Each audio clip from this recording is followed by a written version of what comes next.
At you. I'm at you! Alright, yeah, I mean, we're gonna dump right into it. So, Vicus thinks a lot about draft and is, you know, smart or whatever.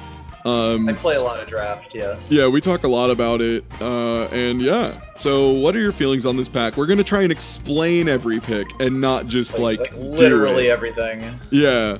So, like, Alluring Ember is terrible because it's a 1/1 for 1 with 4 influence requirement. Don't pick this. Don't. It's not gonna do anything. Like, the only one I'd consider here is Spell Shield Architect. I think is really good. Roosting Owl is pretty good. I like Roosting Owl, I like Spell Shield Architect a lot, especially because it's only 2 influence, despite having a ridiculously good effect. Yeah. I like Stone Shaker in draft. Meditative Stranger is hilarious, but I probably wouldn't play it in draft. No. So, like, Spell Shield Architect is pretty good. You do have to be in 2 colors is the tricky part, so that is the thing to keep in consideration. But also every deck I draft is Huru, it seems like. And 3/2 with 2 Aegises is crazy good for 3. Like, Aegis is a disgusting effect in this game. That means you just get to block a spell. Like, that's basically 2 things now are a nightmare for your opponent to deal with. Cannon Bear is pretty good, just as a 6 or a 5/6 for 6, and the nice deal. If you just need stats. Yeah, and the deal on damage can be relevant. It usually isn't, but it can be. At turn 6, it's not as good as it would be if it was earlier, but yeah. It still can be something. Roosting Owl is really good because it is a flyer. That's really it. The ability is really, really nice, but, and here's the big but, it requires you have another solid body on field, which is a little tricky. Yeah, it's as good as whatever other thing you have out, basically. So Scare isn't good because it doesn't help you win, and it's like really complicated making it go off. Like, there's a lot of times it just won't do anything for you. That's something to try in a constructed deck, basically. Yeah, this is a little shenanigan card, and it doesn't really work outside of it. Aegis just blocks 1 spell or effect. Viper's Bite is good if you're stuck in time, but if you have anything other than time in your deck, it's much less good. Deadly is cool, but it's not, like, great removal. Even as a fast spell, 4 mana... It's not as good as it seems, basically. 4 mana is real expensive, or 4 power. Oh, yeah. And then everything else here, like, Stone Shaker is cool, but I don't really like it in draft that much because it is a 1/1. Like, it is obviously... You play it for the summon effect, but most of the time, late game in draft, you're droughting. You know, like, you don't have enough cards, so it doesn't matter if they're cheap. You'll have the power to play them. So. Yeah, you'll have 9 mana, and you'll just be drawing 1, 6-drop in a turn, ideally. Topaz Drake is bad. It's just way too expensive. 7 is too much for draft. Like, if you're drafting something at 7, you'd better win the game.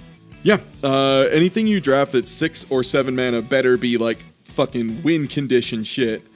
And I disagree. I don't think Cannon Bear is the best card here by a lot. Like, I like Cannon Bear, but a lot of times Cannon Bear's warp doesn't go off at all, which means it's now just a 5/6 for 6 that deals 1 damage. That's really not great. Like, that's a pretty weak effect. I think Spell Shield Architect is the best in this pack. And probably what I'm going to go with. Yeah. It's Huru, and it is 2 color, and that's a little rough for pack 1, pick 1. But, like, okay. See what we got here.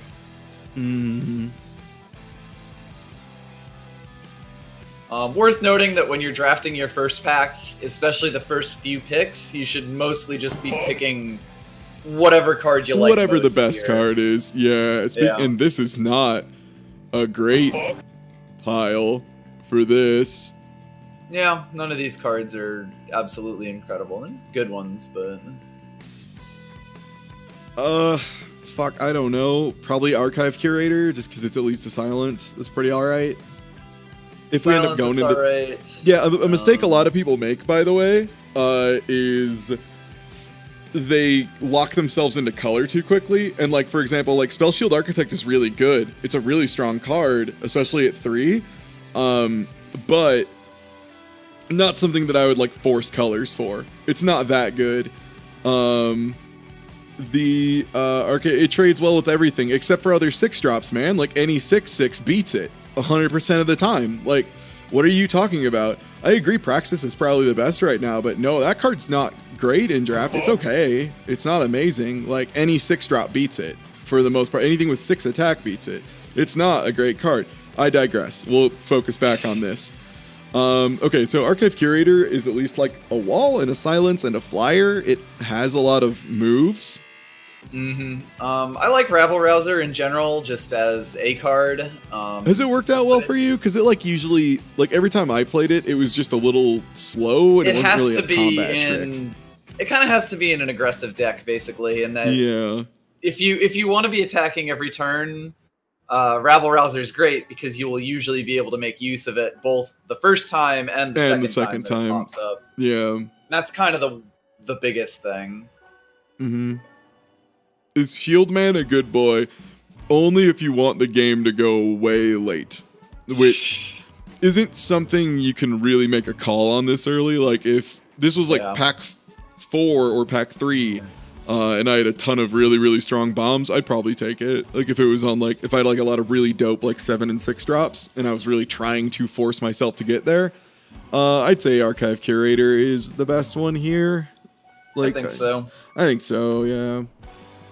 Doesn't really commit us to anything in particular, which is kind of nice. Sandstorm isn't super great, because I know a lot of people are thinking about that. Like, draw a card is a really good effect. Cantrips are pretty nice, and Sandstorm can be a blowout if you don't have answers for flyers, but it's not something I would pick super highly.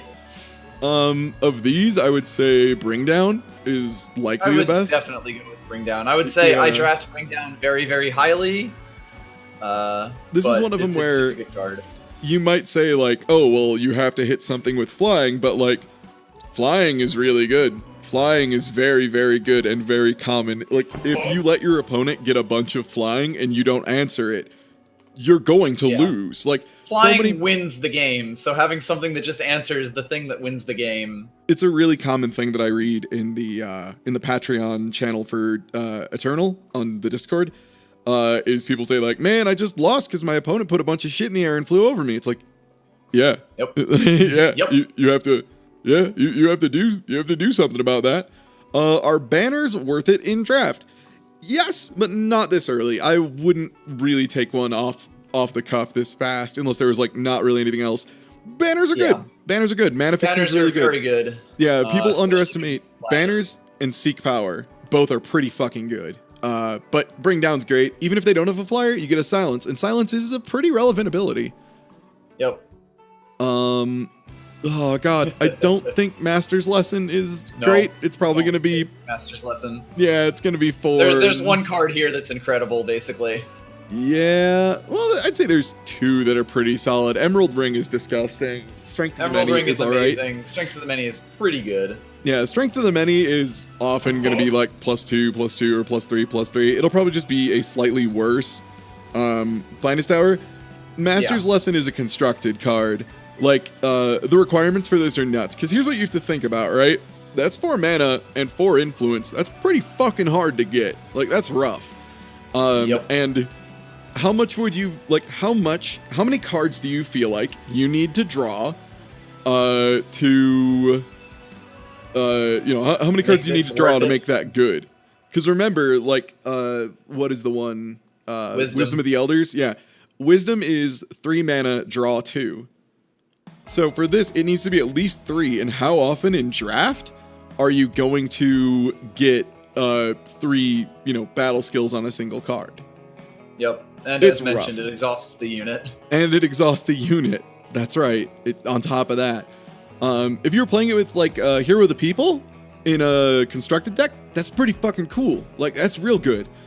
Yeah, it's a card basically meant for Hero of the People. Yeah. Strength of the Many's okay. Cloud Snake Hatchling is just like not very much impact. It's filler in a deck that already has like flyers and buffs, basically. And weapons, yeah. Like, honestly, Emerald Ring here, which is incredible, by the way, because late game, you're going to just always have 3 mana floating, so you just give something +1/+1 permanently every single turn. It's an engine. So it's an engine, yeah. Anything that's an engine is very good. It also keeps your opponent from being able to just wall you out and camp out, because if they just waste turns, you can keep giving +1/+1 over and over until you win. Like, that's the thing, is something like this, anything that's a quote-unquote engine means if you have it late game, you can repeatedly use it to build an advantage. So, like, a card draw engine is another thing, for example. Like, if you had something that lets you draw 2 cards a turn instead of 1, it's insane. Relics are just permanent. Yeah, they stay as long as your opponent doesn't have removal for them, specifically. Specifically for relics, yeah. Yeah. Grenadin Cannoneer is mediocre for a very fast deck. It's part of a gimmick deck, really. Put a Firebomb in the enemy player's deck, like, it could be the last card in the deck. Like, you have to remember, the chances of them drawing it every turn is 1 in however many they have left. So if they have like 35 cards in their deck left, you play that, and you have to get the Spark already, then that means they have a 1 in, like 35 chance of drawing it, then a 1 in 34 chance, and then a 1 in 33. So it's just really never going to be a good chance. It's not good. Unless you're playing, again, a gimmick deck where you just fill your entire enemy's deck with Firebombs, which is funny. Yep. Longshot Marksman is pretty solid. I would gladly pick this if I was in Shadow. Most of the time, yeah. I would also say that the fact that we're 4 picks in and someone dropped an Emerald Ring to us is a pretty good sign that they're not going for green. Green is going to be open. Yep. Yeah. I think that covers this pack. So yeah, Emerald Ring for sure. We're hitting all the rings today. God. Neither of these. Well, one of these is okay. The other one's like, nah. Yeah, Amethyst Ring is The draw one, draw 1, discard 1 is a pretty powerful effect. Having to pay 3 for it is a little bit of a hard sell, but it's okay. It's a late game engine, so you can shuffle faster for cards. Like, Loot is always a really good ability. When Loot is on a creature in Magic, it's disgusting. Cyclops is okay. I don't mind Cyclops as a card. It's a solid body, right? Like, that's the thing, is it's a solid 4/3, and if you hit them, you get to do your 1 damage. If you get the Snowball, you will... Like, Snowballs are ridiculously good cards in this game because they're always generated by other effects. Yep, and Emerald Ring also synergizes really well with it, because Overwhelm is another way to sneak damage through. And so, like, if you get, like, 2 or 3 +1/+1s on this, that's a 7/6 with Overwhelm, and that's a fucking problem. Strangers are good if you're missing 2 drops, and if they're in color, they're even better. Amethyst Ring is very much like a niche thing. Dealing 1 damage and gaining 1 life is an effect that's okay, but if you're in a deck that asks you to gain life, if it's like, if you gain life this turn, you get blah, blah, blah, blah, blah, that's really good. Perfect example. If you look at Discipline Dominaria, right over there, that would be a card that would love Amethyst Ring. Because that would mean you deal 1 damage, gain 1 life, and then that thing gets +1/+1. Right. So, like, there's stuff like this, and you can make those tricks work, but it's a really hard sell in draft. You really don't want to draft too much into, like, if you have synergies that are between good cards, that's kick-ass. If you have synergies that are dependent on a pair of cards working together, that's super different. That's, like, super duper different. So I would go with Jotun Cyclops here. Copperhold Herald. I think Copperhold Herald is alright too. Like, I don't think it's a bad I would card. take Herald just because we are currently liking green and 2 drops are good. But Cyclops is also good, and there's a decent chance we end up in Huru anyway. Yeah, I mean, we have Bring Down and Spell Shield Architect. Right. So I'd say they're both good picks. They're both good picks. I'd be cool. Like, Copperhold Herald is nice because it has that flexibility where it's a 1/3 endurance. Okay, that slows the game down a little bit. And then it can become a 3/5 endurance, which by the time that happens isn't quite super relevant, but it's still pretty alright. I would definitely be between either. These are both fine picks here.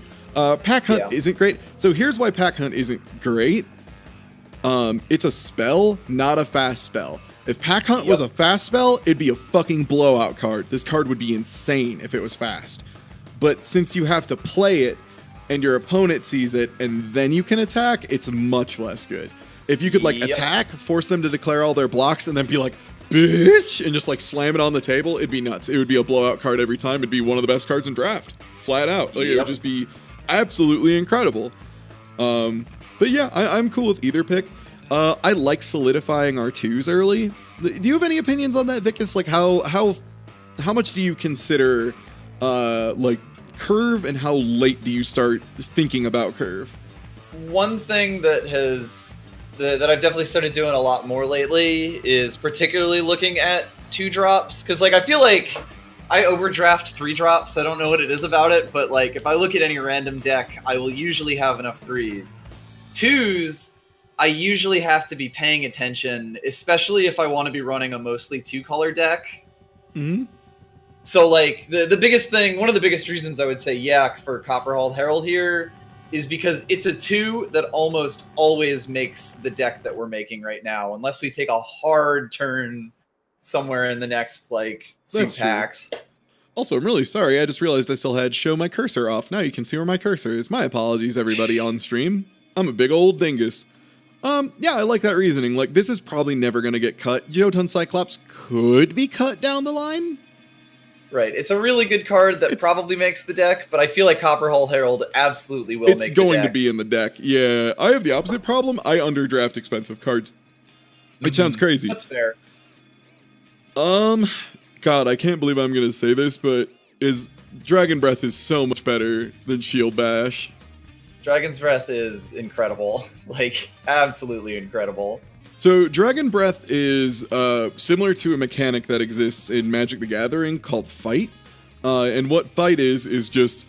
Fight is basically what Killer is in this game, where you just force 2 units to hit each other. Dragon Breath is that, but one way. So, something that's like a 7-1, instead, like, it doesn't trade, it just deals 7 damage to something with kills. His... Wildly good. It's so good. Yep. It's Killer with Quick Draw. Exactly. That's a really way to put it. Like, when you think about it like that, it becomes pretty clear. Like, yo, this is some dope shit. Twin Barrel's an interesting card. I think it's neat. I think it could be really good, but obviously it's not, for this deck. And in draft, it's a little bit of a hard sell in general. You need to sort of find units that would make Twin Barrel work. And in draft, you don't get that guarantee. A really big danger of it, too, is since it gives +0 health, you have to think about the fact that your opponent now, if they could kill it before, they can still kill it. And now they get 2 cards instead of 1. So, like, if I had a Copperhall Herald down, or, let's say Spell Shield Architect. I have this down, it's a 3/2, it's got Aegis. Opponent spends 1 spell, I would absolutely not play Twin Barrel because I know they'd kill it next. Because it would die again. Viper's Bite is alright. Viper's Bite with Dragon Breath is hilarious. We talked about it, that's fun too. These don't actually work as a combo though, oddly enough. Or no, it does, because it deals damage, right? Right. Surso's Meddling is just really expensive, and it's not even good control. It leaves them with a 2/2. It's like, it's decent. I could see why this is the cost of a fast polymorph, but God, in draft, like, if you have other removal options, like, say, Dragon's Breath, you would rather play those. Yeah. Stormglider is a really neat card, and I think it's pretty solid if you are in these colors, because it does what Skycrag wants to do. Skycrag, which is red and blue, or fire and primal, is a color combination that either wants to be doing a bunch of spells, doing a bunch of control, juggling bullshit, or just being as fast as possible and just fucking slamming you in the head over and over, just bashing the hell out of you. And this is very much that card. Like, this becomes a 5/2 flying overwhelm, which is incredibly hard to deal with. Like, that is so hard to deal with. Space Bonito, being fast depends entirely on what the fast effect is, basically. The reason Surso's Meddling is 6 is because Polymorph is a ridiculously powerful effect, because it is a silence and a removal, essentially. Like there's a card called Feeding Time that is incredibly good, but it's 2 colors, so it's a little harder to force, but it's... How much does it cost? Feeding Time is 4? 4? Yeah. So for 4, and you have to have Justice and a Shadow, which is purple, influence, it transforms something into a 2/2 pig and then fucking kills it. Like, it turns it into a 2/2, which silences it perfectly. Changes it so if it gets recurred from a graveyard, it still sucks. It's just a fucking pig. And then it kills it. It removes it from the field. That is insanely good. That's so goddamn good. If it was nowhere, or Primal Shadow, sorry if I said Justice. It is just so good. That effect is crazy strong. This one, even it being a fast spell, just 6 mana is too much for not doing anything. It's basically like the removal you take if your deck is really light on removal and you think you can get to 6. Yeah, like, it blocks Entomb effects too, because it just turns it into a pig. It's just a pig now. So, yeah, the only thing it doesn't do anything about equipment, which I have murdered many a man with a pig holding Deep Forge Plate, like a pig in huge armor. Xenon Stranger is the same as the other Strangers. It's a good enough filler. Like a 2/2 for 2 is passable. That's totally okay. Like, you 2/2 for 2 is basically the stat line for vanilla units here. Yeah, that's fine. So like even if it's not on your colors, if you're hurting for 2-drops, don't be afraid to take Strangers. Like, it's fine. Like as far as these color fixing ones. It's totally okay, you know, like it's fine. If I play a 2/2 for 2, it's not exciting, but I'm like still pretty cool with it. Shield Bash is bad just because it's that Dragon Breath. Yeah, Shield Bash is just, it's 4 mana. You draw a single card and you stun an enemy so much mana. And gain 2 armor. Yeah, like think about what this actually does. It just keeps 1 card turned off at not fast spell speed, I might make sure you know. And you gain 2 armor, which is nothing unless you're doing a heavy weapon deck. Like, this might be okay in a Huru weapon deck, but that's not a thing you're gonna do in draft. You just won't. So Dragon Breath's really good, and we'll go for that. All right. Ooh boy. Okay. Wow. So there's nothing in colors for us here. Nothing all that good in here. No, except for Xenon Cupbearer. Xenon Cupbearer is a good card in draft. We are kind of in neither of the colors right now, though. Yeah. I might still take it just for the sake of. Go for the Stranger. If we go there, I might go for this. It's half of our colors. It's half of our colors, and it's a 2/2. Young Gun is bad because Young Gun, if it doesn't have equipment, is worthless. It's basically pointless at this point. Like, this is just so bad. If you have something you can put on it really quickly, it becomes much better. It's not good. Hip Shot's really bad. Like, here's the thing. In the perfect circumstance, it is your turn, Hip Shot's on top of your deck, you pay 3 mana and deal 2 damage, and it didn't waste a card draw. So it basically becomes pay 3, deal 2, draw a card. And that would be okay. That would be playable, I think. That would be fine. I would absolutely play something like that. Yeah. But the problem is, you have to play it off the top of your deck, or else you don't get that effect. So if it's turn 7, Hip Shot's on top of your deck, and there's no good targets for it, you spend 3 mana and draw a card, and that's awful. That's so bad. Or worse, you draw it, like in your opening hand, and then it's pay 3 mana, deal 2 damage. And remember, Torch is pay 1 mana, deal 3. Torch is incredibly good. Don't get me wrong. Like, comparing every card to Torch is super unfair because Torch is bonkers. Like, Torch is a card that they print very rarely in Magic because it's so good. Like, Shock is now the standard, which is pay 1 mana, deal 2 damage, because pay 1 mana, deal 3 is like too good most of the time. Yeah, in hand, it's just a bad Alchemical Blast, I think. Yeah, I would draft Alchemical Blast far, far more often than Hip Shot. Fast, but that's separate. Blood Call Invocation is a card that just calls for you to do very specific things, and we're not doing it. I mean, Warp is really good, even outside of Warp decks. Like, if Warp happens, it's a beautiful effect. Anytime Warp goes off, it's just draw a card attached to another card, so it's great. The problem is when a card is really terrible without its Warp. And then with its Warp, it's still terrible. Is fast, yes. Yeah, Alchemical Blast is even fast. Which is why it's much better. Anyway. Yeah, so I'll probably go with Skycrack Stranger here. It might or might not make the deck, but none of these others will. Your rant there brought back flashbacks to Red Burn decks and Magic. It's true. Like, it's really good for a reason. Xenon Cutbearer is really good, by the way, just because 2/4 lifesteal usually means it's going to just sit there and block and get you some life. The board has stopped, and if they try an attack in, you're the one who wins. But yeah, let's go for the Skycrag Stranger here. Again, like I said earlier, a 2/2 for 2 is okay, and it's going to give us 1 influence in color if we do go into Huru. And the other thing is this opens up a little bit more of a splashing possibility. If we find some really bonkers cards in red, we can consider it. You know, it makes it easier to stomach the idea of that. Or if we just end up going into Skycrag, if we end up going red-blue.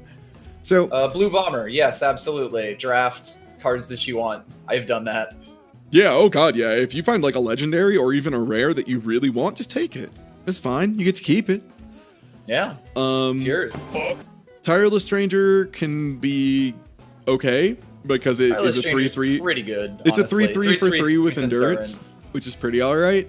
Ice Knuckles Jotun, I'm not super hype on because 6 mana is just a little too much. 6 mana to do so little. And it has to spark, which means you're doing it after the attack. Yeah, if this was just a summon effect, I would be alright with it. I would feel like this is a solid card. Let me put it this way. I would say that I would rate the 3/5 Jotun card, like 3/5 for 5, as a better card than Ice Knuckle Jotun. Yeah, I'd agree to that. 1 less costs and not that much, not losing that much in stats. And again, the spark effect is shitty. The Jotun Warrior, the one that's a 3/3 that stuns on summon, is a fucking awesome card. That card is so Charles good. Frostkin is one of the best draft cards, yes. You can do so much cool shit with it. I think we go with Tireless Stranger just as a 3/3 for 3 with endurance, and if we happen to get a synergy, it's great.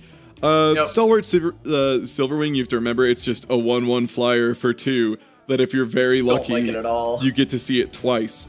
Oh boy. And that's like conditional. So 2 humbugs. Oh boy, 2 humbugs for 2 mana. Great. And if it gets silenced, 1 humbug for 2 mana. And it's not even a humbug anymore. Now it's just a 1/1 on the ground.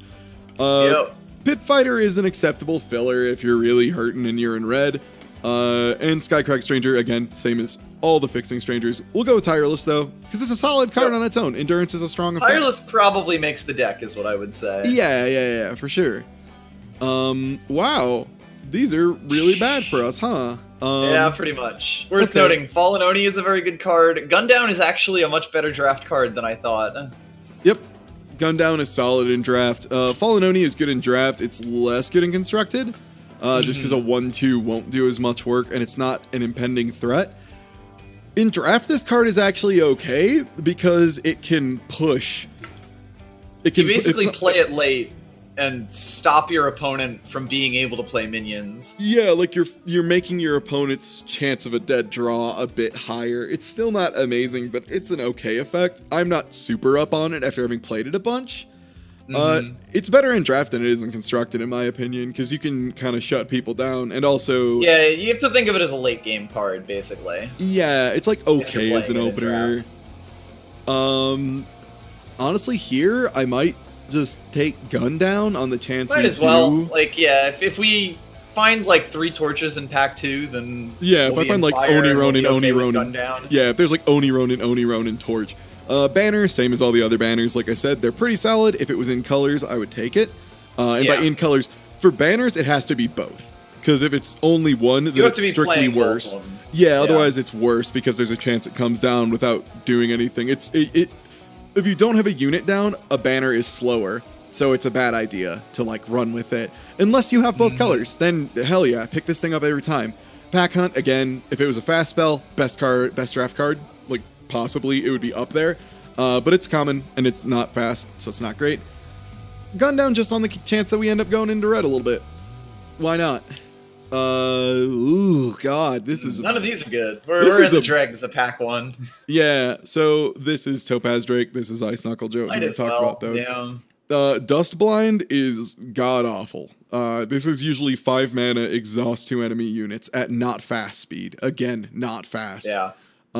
Even with Warp, it's still garbage. This is so bad. It's so bad. It's so bad. Dust Blind's so bad. I'll go Ice Knuckle Jotun just because if I do run it, it's not going to break my heart. I won't be excited for it. It's okay though. Like again, it won't break my heart. It's like an early cut, but well, we've talked about these two. Another early cut, but yeah. Yep. I mean the last several picks of this pack haven't been good in like any decks at all. No. Oh no, wow. This is a startlingly good opening pack. God, I hate this pack, honestly. Because it's all great, yeah. Well, because, like, Cobalt Acolyte is absolutely incredible, and in our colors. Torch is Torch, and not quite in our colors. Better, yeah. But it's like, but this I hate pack having one, to pick make two. that decision. It's pack 1, pick 2. We can end up switching colors still. Pack 2, pick 1. Or pack 2, pick 1, yeah. So let's go through here. Bloodright Collies is one of the funniest cards in the game, and part of an incredible deck. But... and this is big. This is draft. But this is draft. Bloodright Colleagues is not good if you don't have the synergies. Madness is great outside of draft. For example, Bloodright Colleagues, you madness something and then sacrifice it to the blades. Great. That's a deck that I love playing. It's not draft. It's not a draft deck. Crowd favorite, again, it's asking a lot. Furnace Mage, I feel like, is okay. Like, this is a fine enough 4-drop. The options here are just so good is the thing. Crownwatch Longsword is just a worse... Very good. Like, it's good. It is a worse Ornamental Daggers, but that's still fine. Yeah, so, like, Ornamental Daggers are absolutely incredible. Crownwatch Longsword is really good in any sort of aggressive deck that likes to play it. Still solid, yeah. And we have enough flyers that Crownwatch Longsword would be, like, pretty good if we go more into that. Torch is amazing. Torch is so good. Rally's alright if you go really wide. If you have like a bunch of small units, you can do that. We're not really doing that though right now, so I'm not gonna go for it. You need a deck that works with it, and like you can draft a deck that works with Rally in draft, but it's a big ask is kind of the thing, right? Like it's a really expensive ask. Cobalt Acolyte is really, really good. Give another unit flying is so strong. Yep, realize that flying has a massive stat penalty on it with the cards that have it by default. And also, Cobalt Acolyte could give any unit flying. It's incredible. Also, you can use it as there's a Magic the Gathering card that makes it look like someone's about to do a really sick dunk, like a couple sets ago. It's been printed a couple times, but it's just like pretty cheap and jump until end of turn. So it's not even like flying. It's literally just called, I think it's called Mighty Leap. It's just a jump. It's just flying till end of turn. And yeah, it is Mighty Leap. Okay, yeah. So you can just pop it over. Mighty Leap is good. And this is just way better because it's permanent. So like if I have something like a 7/7, a 7/7 for 7 is like totally chill, right? It's pretty good. Permanently? Are you kidding me? Like a 7/7 flyer? Fuck me running. Like that's impossible to deal with. Cobalt Acolyte is great. Yep. Worn Shield is bad. Awful. Don't draft it. A thing to remember, and I think this is an important concept that a lot of people whiff because it's not super upfront. So, on cards there are multiple costs. There is the cost of playing it, like how much it costs to play in mana, how much it costs that it asks for in like influence, how hard it is to play, and then any special acts that it asks you to do, like something like Crowd Favorite is like you need weapons with a cost 3 or less to make it good. And then there's a final cost that so many people forget to take into account, and that's it costs a card. Like, Worn Shield is something where, at the end of the game, I would be happier to see Sanctuary Priest than Worn Shield most of the time. Because Sanctuary Priest is okay in draft, but yes. But yeah, like, I mean, the idea is just, there are so many cards I would rather see, because remember, think about you're in top deck mode, because that's how a lot of games go, especially draft later on. You draw, a 0 mana cost card isn't free. You still have to draw a card, like... Yep. So remember, don't fill your deck with trash, or else you'll keep drawing trash. So it's like important to think about. I don't know. This is really hard between Acolyte and Torch. They're both fantastic. I think probably Torch. Take Torch here. It's the sort of thing that like we're kind of sorta in red, but neither of the cards that are red we have right now are good. Oh god, here's another good pack. Oh wow. Crownwatch Paladin is okay. They changed it to a 2/1 from a 2/2 because it was busted at 2/2. When it was a 2/2, it was gross. It was fucking insane. This card was so busted, but now it's like pretty good still. Battle Boy Centaur isn't great. First of all, it might slide into our colors. You know, who knows? But the thing is, when it's got 2 attack, but that's 2 attack and 5 defense, endurance. All right, cool. Give me a 2 attack, 5 endurance for 3. I'm fucking in. Oh, you made it have an influence cost in 2 colors and it got charged? Why the fuck do I care that it's got charge? 2 attack with charge doesn't do anything. Yep. That's kind of what you have to think about. You know, it's not super exciting. Crownwatch Paladin's good just because Aegis and Warcry, meaning they have to spend 2 spells to answer it. And it's a 2. And it's a 2, which is a thing you need a lot of. Skycrag Wyvark is really good because it goes in the air, kills something, and then next turn gets to, you know, be a 3/3 flyer. Right. So what you have to kind of analyze this as is like pay 5 mana, deal 3 damage, get a 3/3 flyer, which then you kind of realize you're like, oh shit, that is pretty good, huh? It's like, no, it's quite good. It's much better when you consider it that way and like think of it in that fashion. Dispel is just it's not great. It feels better because they put draw a card and that kind of mitigates that cost, but it's still 3 mana for a pretty... Just doesn't really do enough, basically. Not a super strong effect. Herald Song is really bad in draft. It's just, again, a card that you draw it and you just immediately you use it and then you throw the other one away and it's not great. Granite Acolyte's really nice. A 2/1 really for 3 card. Is bad, but giving +2 attack to something is great, especially if it's like a flyer. Basically a 4/1 for 3, where 2 of that is charged. And 2 of that is like more useful too. Like splitting up stats like that is really good. Sanctuary Priest, I just came in. Am I ready to play Eternal? Fuck yeah, download it. Start playing it. It's awesome. Welcome. You have a family though, so like maybe don't, because it'll eat up all your time. Horn Vorlunk is fine if you're in time. You can use this as filler. It's not great. It's not the worst thing on the planet, but we don't want it here. Blackguard Sidearm is quite good if it's in colors. Just quick draw is a really strong effect. It's really good. 2+2+1 is nice too because it lets you pull things out of death range. So like if you have something that's 3 health, you can put it on that, and then you don't have to worry about it being torched. Because there's a very important concept in this game, and it's something that when you're trying to actually get really good at draft, learn the most important 1-cost spells. So like Torch, Finest Hour, which is +3/+3 for 1 justice. Yep. Levitate, which is a blue one. Permafrost is good to know, but you can't really play around it.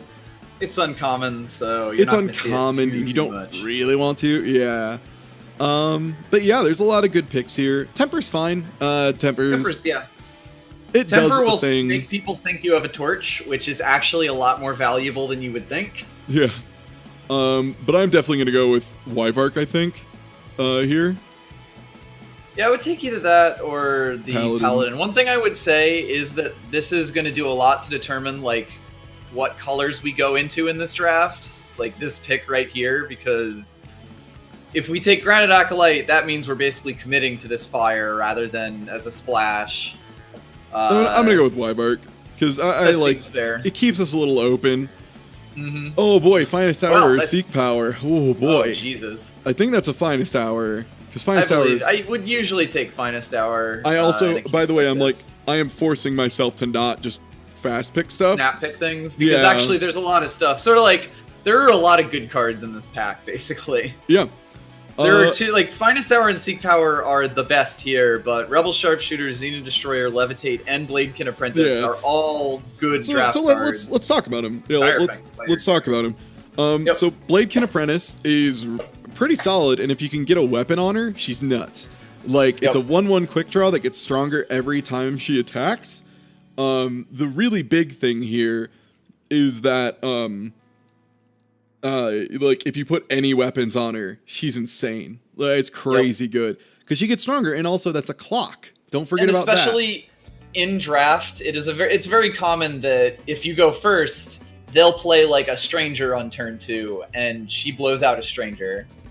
Yep. So like, it's very difficult if you play her early to be able to, for your opponent to really like, and then cleanly answer. Very small thing that makes her better in draft than she is in constructed is Vara's favor is not a card in draft. I missed a lot. I was watching ads. Thanks for the bitch, Slow Beef. Did you submit all our panels? Cool. But yeah, no. So Vara's favor not being in draft makes this a lot better because otherwise it's really strong. Also, yeah, like Emerald Ring. Exactly. If I dropped her on the ground and just started Emerald Ringing her, she'd be a nightmare. Nesting Avisaur is fine because it's a 3/3 flyer for 4, even if you don't have the effects. The only issue with it is that it's reverse card advantage. Yeah. Or it's card disadvantage. So like, the effect is not nearly as good as it seems. Yeah, it's really cool in decks that use like Echo shenanigans and shit, but it just in a standard deck, it's okay. A good technique you can use when you're analyzing cards is if the effect seems really weird and you don't really know how to evaluate it, a thing you can do to help out, just take your hand and just cover the rest of the text. And just look at it as like 3/3 flyer for 4, and then it's like, that's okay. That's alright, I guess. Like, I could deal with that.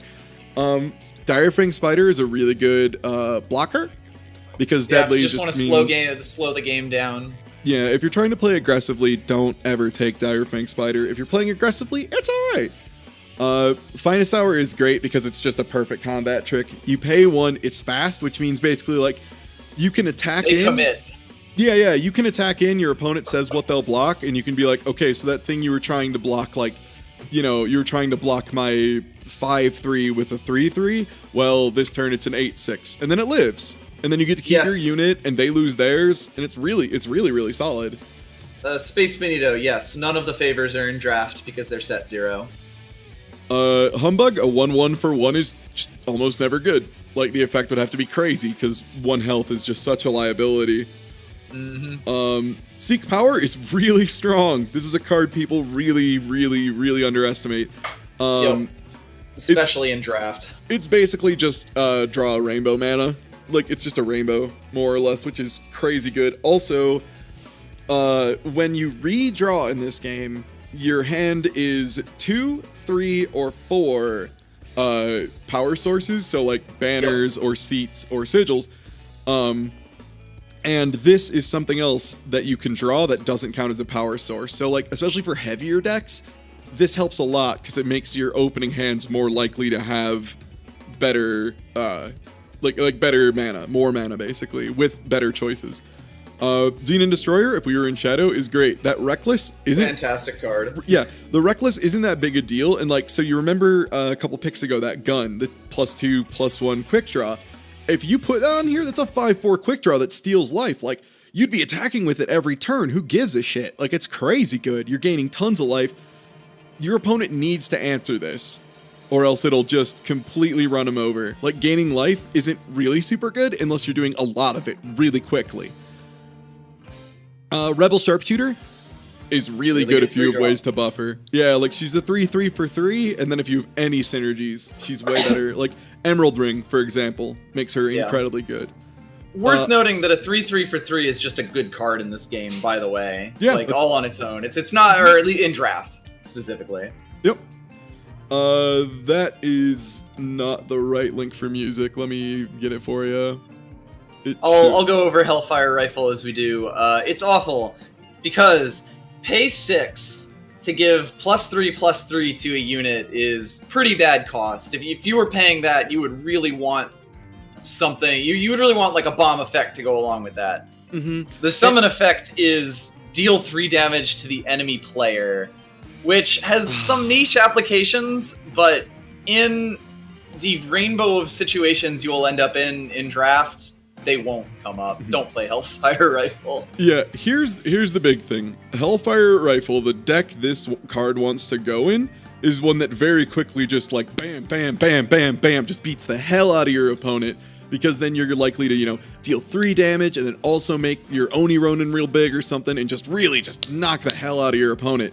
The problem is a deck like that they don't really want 6-drops. Like, that's too expensive. You in a good burn deck, you want the game done in 10 cards by turn 4. So, like, Hellfire Rifle doesn't let you do that. It triggers infiltrates, but there are better ways to do that. Calderan Gunsmith exists. Rifle. Yeah, Calderan Gunsmith, Dragon Breath. Like, if Dragon, I don't know, does Dragon Breath can't. No, oh, it's enemy unit. Okay.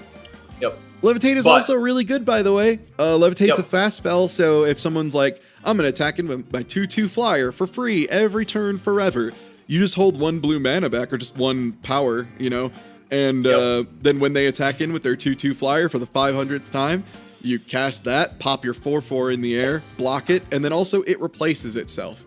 So again, Levitate is a Swiss Army knife, basically. It can do basically anything for 1 mana. It breaks Aegises, it lets your attacker attack in for free, like it'll save a Reckless unit. It lets you do the block that you said there, and it draws a card for you. Yeah, and you mentioned like a niche use that's really good because it actually comes up. It's like it's a niche use until you do it a bunch, and then you're like, fuck, this actually comes up a lot. Which is 1 mana, get rid of an Aegis, draw a card.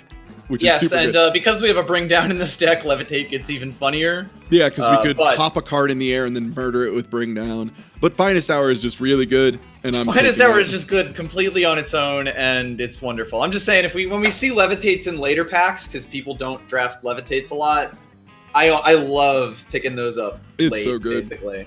All right, this is another interesting pack. Hellfire Rifle still sucks. Humbug still sucks. Water of Life in a deck that isn't obsessed with that still sucks because it's it's just 2 mana gain 6 life. All right, your opponent then on their next turn plays something that loses you 8 life. All right, GG, like you lost now. Yep. Lumen Shepherd is a fine card. It's not in colors, but a 4/6 for 6 is bad. But then getting the 1/1 for free when you draw 1/1 wisp that you just get is great. It helps a lot, yeah. And that sort of makes up for the fact that it is sort of a lower statted 6 mana unit. Absolutely. Basically. Especially because it's something that it can help you early on, which is nice. Outland Sniper is fantastic in red. See, like, this is why Cannon Bearer is, like, okay. Outland Sniper is great. Deal 2 damage is so significant. And you can play it after you attack, don't forget. So you can attack in, everyone does their blocks. And then you play this guy, finish something off. You just got kill a creature and get a 2/2 for 4 mana is amazing. That's so good. Stuff like that. Stalwart Shield is I think it's way more solid than I ever gave it credit for. I like Stalwart Shield a lot, especially because if you're in green already, there's this card called Bright Mace Paladin that is beyond disgusting with it, but even without that specific one, there's a lot of great targets for it. Yeah, Endurance is a really strong ability for in draft, especially in draft, because like you are able to put pressure on your opponent while also staying safe, which is really, really strong. Also, you have to it pulls stuff out of killable range, it pulls stuff out of all sorts of stuff.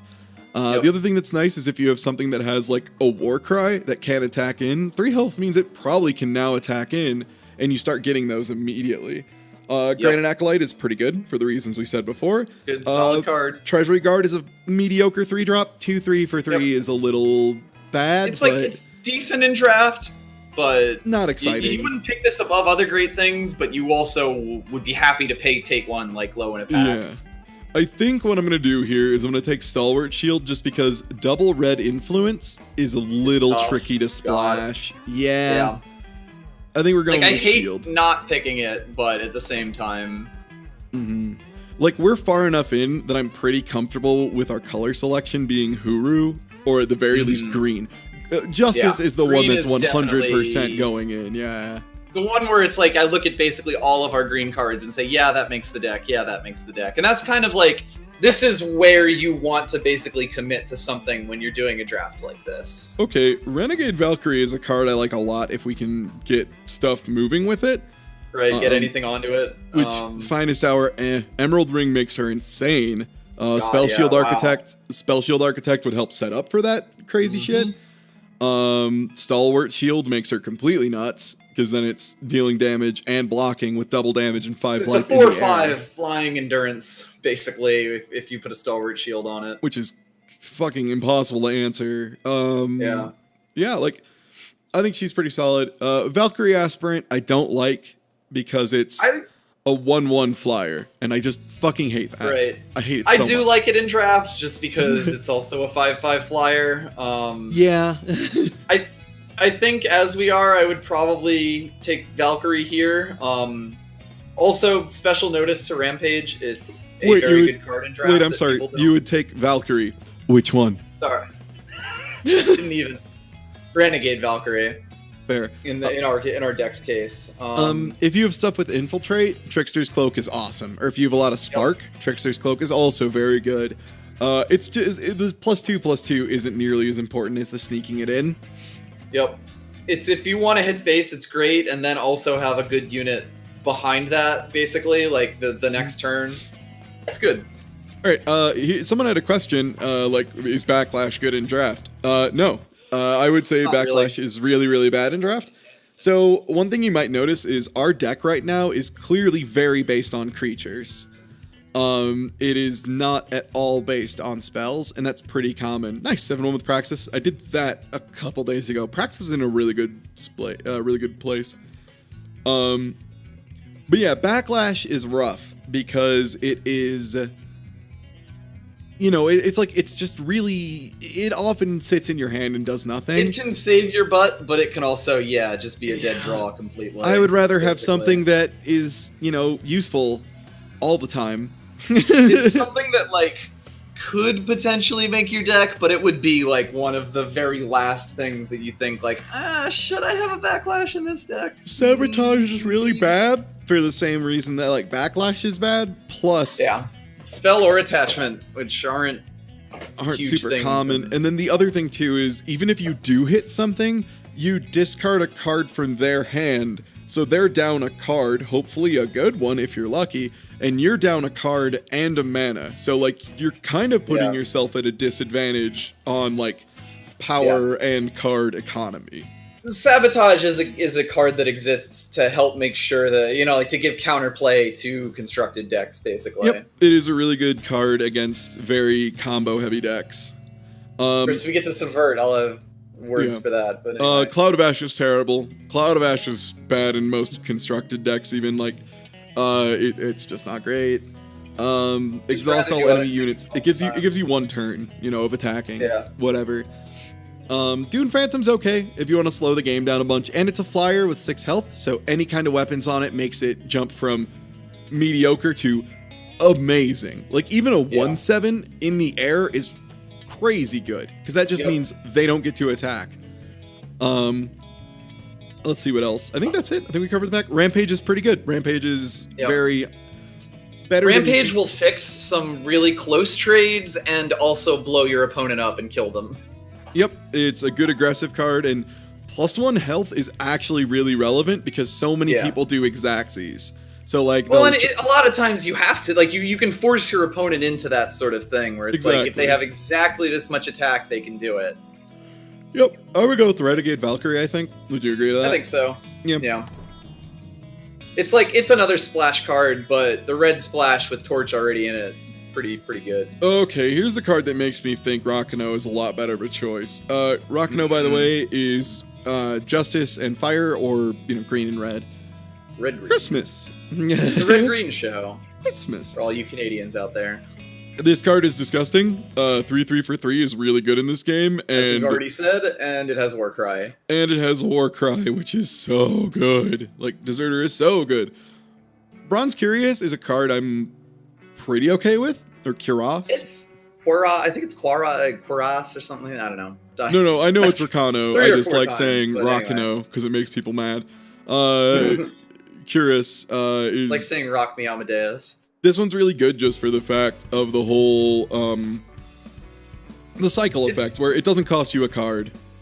Yeah, it's like a subpar effect that's kind of expensive, but it at least replaces itself. Ghost Form is, again, really good if you need to sneak something in. If you need something to hit your opponent, Ghost Form's gonna do it for you. That's about all. Slow is garbage. Slow is so bad. Slow as you spend a card to maybe make someone not able to play a card on the turn they'd want to. Maybe if you're lucky. It's not good. Now there's a card called Time Weaver that you play a slow her staple to another card, and she's a 3/4 for 5 that also gets a slow. She is great. She is great because you play her, you find the most expensive card in their hand, and say you don't get to do that for quite a while. So that one's pretty good. Slow by itself. Slow as an effect is a good effect, but you wouldn't want to spend a card to just get slow. Recogulator's really good. If you need stuff. It's not super great, but if you need like tokens, it's a good way to get them. Yep. It's okay. It's one of the few things that leaves the body on the board. Pilfer's bad, because it's pay 1 mana to replace it with a card that doesn't fit in your deck. Great. And don't cost your opponent anything because you grab it off the top of the deck. You grab it off the top of your deck. You're not pulling it from their hand. If you were pulling it from their hand, Pilfer would be much better. Pilfer would be pretty alright, honestly. If it was draw 1 card, your opponent discards a card, that would be like mediocre. So when it's not that, it's so bad. So yeah, Chronos Deserter. Pretty alright. Yeah, might as well. Now I'm totally down for Valkyrie Aspirant. Yeah, that's perfectly fine pick at this point, like on this thing. Yeah, Accelerate is terrible. It is part of a combo deck at best, but it's still not in that combo deck. Like this card. There's no combo deck that exists for it though. Yeah, it's so bad. You're literally paying 2 mana to make a card able to attack right when you play it, which means you have to be able to afford the card +2, and you're spending 2 cards for a card to attack once. It's bad. Is what I'm getting at. It's bad. Yeah, it's a great picture. It's an awful card. Refresh can be okay. It's Refresh is a better fast spell than I ever give it credit for. It's very defensive, but it's okay. Yep. Stonescar Stranger, same as every other Stranger. Herald Song, we talked about before. Twinning Ritual is amazing if you're in Elysian. If you are in Time and Primal, so white-blue, oh my god, you want this card. It's so good. Yep. It's 2 mana, draw whatever the best thing in your hand is, but better. Yep. It's crazy good. Like, this card is so flexible because it takes whatever you have, gives you a better version of it, and now you have 2. Like, especially in draft, the chances of you having a creature in your hand is super, super high. Yep. So, it's not like a hard ask. Like, you might be like, oh, well, what if I only have a couple small cards? Well, now you have a couple small cards and, like, a medium one. It's very good. Twinning Ritual is really good. Yep. But Valkyrie Aspirant's we're not in yellow, basically. Yeah, not our colors, yeah. The only issue. Skelly Gruan is, again, okay if you really want to slow a game down, which we don't yet. Skelly Gruan is actually pretty decent in draft, because, again, 2s, they're things. Dusttooth Brawler is okay. Filler in a red deck probably doesn't make it.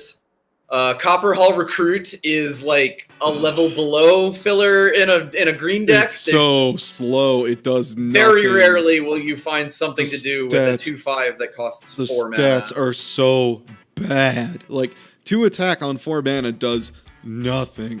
Does so little. Like, you can block things, but by turn 4, your opponent is going to be playing things with 5 and 6 attack, and then this thing will just do nothing. I could play, I don't know, let's say I play... What if you were to say, cut 2 mana off the cost, cut off 3 health, and then make it give you 2 influence in your color? Just kidding, that's this card, and it's actually pretty alright. Emerald Acolyte is good if you're in a relic weapon deck, which you have to build, otherwise it's bad. Weapons. Yeah, we don't have that. 2-1 for 3 is terrible, and it's basically 2-1 for 3, gain 3 life, which is really bad, unless you have weapons, and then it gives your weapons a little more use, but it has to be relic weapons. So in this case, I would go Rakano Stranger personally. Absolutely. Because it's going to help us. So basically, we are playing fire at this point. We have enough good fire cards that getting this extra influence is basically what's going to allow us to play, to smooth this deck out. Yep. Basically. Oh, this pack is bad. This pack sucks. Yeah. I mean, Predator's Instinct is a great card. We're not playing. Yeah. Yellow. This card is good because it's that fight thing I talked about, and especially if you're in Time, which again is white, you probably have big hefty units. So like taking your 5/6 and saying my 5/6 shoots your 5/5 or whatever is amazing. It's basically make one card play Hearthstone for the turn, and it's very strong.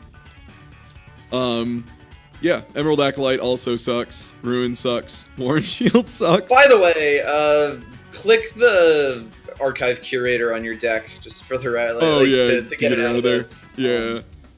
You want to do this for two reasons. One is so that you get a better idea of what your curve is with cards that you're actually going to play in your deck. The other is if you don't remove any cards from your deck, when you go to build the deck, it will not, it will put 0 cards in your deck. You know what I mean? Rebel Sharpshooter. Rebel Sharpshooter's fine here. Yeah, Teleport is bad. Teleport is if you are already in yellow. It's a card that you might end up putting in. You can make use of it, but it's not yellow and aggressive. It doesn't do a whole lot for what it costs. It's a tempo play. It's a bounce, and that's. There's some decks that want it, but not a lot of them. Yeah. Stronghold Visage doesn't do enough. It's amazing if you're again in a weapons deck, because then it's going to give +1 armor back to your like this card has a lot of uses and it's a really neat and wonderful card. Not in draft though. In draft it's very bad. Many of them are in draft. Yeah. Rebel Sharpshooter's good though, so we'll take her. Oh boy, Cloud of Ash still blows. Magma Javelin isn't great, but it'll kill something. Magma Javelin is bad removal, but it is removal. Trickster's Cloak doesn't make it into the deck. Oh, bitch. We still have to talk about it. I'm picking Champion of Fury, but we do have to talk about it still, I guess. This card's very good, because it's likely a 4-2 with Charge and Overwhelm for 2. Yep. Which is, it's good. It's very good. And at worst, it's a 2-2 for 2. Damage into their face. It just does damage. Sandstorm we've talked about. Roland's Choice is like a shockingly good card, especially in draft. Yeah. But you need to be in colors. Like, enemy units getting -1 is huge. Plague is a card that exists that is really, really good. The fact that that this is basically Plague with like a permanent Finest Hour stapled on it actually makes up the cost. Yeah, like, because worst comes worst, they don't have a good Plague target. You give something +3/+3, and that's great. That's a great effect. Snow Crusty is really good. It might be the best 1-drop. Like, potentially, I don't know. It's all right. Like, if you have anything to put on it, it's pretty good. Blink Wolf is good very specifically in a warp deck and nothing else. It's just a 2-1 for 2 most of the time in draft. Filler in draft, like as a you're already in red and you want 2-drops kind of thing. Yeah. Valkyrie Denouncer is very good in draft, in my opinion, just for being a 3/3 flyer that's a bit of a pain in the ass. Swear Vengeance is fine-ish. I like Swear Vengeance. It's okay. You can give a good thing revenge, but then you also have to live for long enough for it to come back. Toctic, I think, is quite bad in draft. It's part of combo decks, and this isn't a you can't do really elaborate combos. Twice. Yeah. Rebel Rouser we talked about. Envelop is basically a teleport that's more of a pain in the ass to use. Yeah. So it's worse. It's just worse than teleport. It's a teleport that only works on your opponent's cards when they're attacking. It's bad. Yep. So Champion of Fury. I can't believe we get a second shot at the Meditative Stranger. Like, god damn it, stop showing me this stupid shit. Okay. Stone Powder Heretic is bad unless you can do stuff for him. Bolster is... He's like an okay draft card, I would say, but... Yeah, I'm not big on Bolster. I think I might like it more down the road, but it's not Bolster in colors. can be decent, but yeah, you already have to be in colors. Extract is very good. We're not in colors for it. But Extract is strong. They deal 3 damage for 3. 3 damage, heal yourself, like, just... It's good. And like, even before you get the Scry effect, it's good. And then the Scry is really good. Yeah, Bolster seems like a card that can be insanely good if it works. Again, Demon Cupbearer is pretty good. Jotun Cyclops is pretty good. Strength of the Many is fine. Roosting Owl is really good if you have fat cards that it works on. There's a lot of really good cards in this right here. I think this is Cannonbearer, though. Like, we kind of need heftier bodies, and Cannonbearer is a perfect fit for that. Yeah, it's just a finish. Like, Cannonbearer and Roosting Owl are both very good high picks to have just a finish. Yep. Cannon Bearer is the more aggressive. Oh my god, we got past the Torgov. Jesus. Yeah, that's fantastic. Right. Torgov I will be taking because it's a 4/5 for 4, which already just that. Chillwind Yeti doesn't exist in this game, basically. Yeah.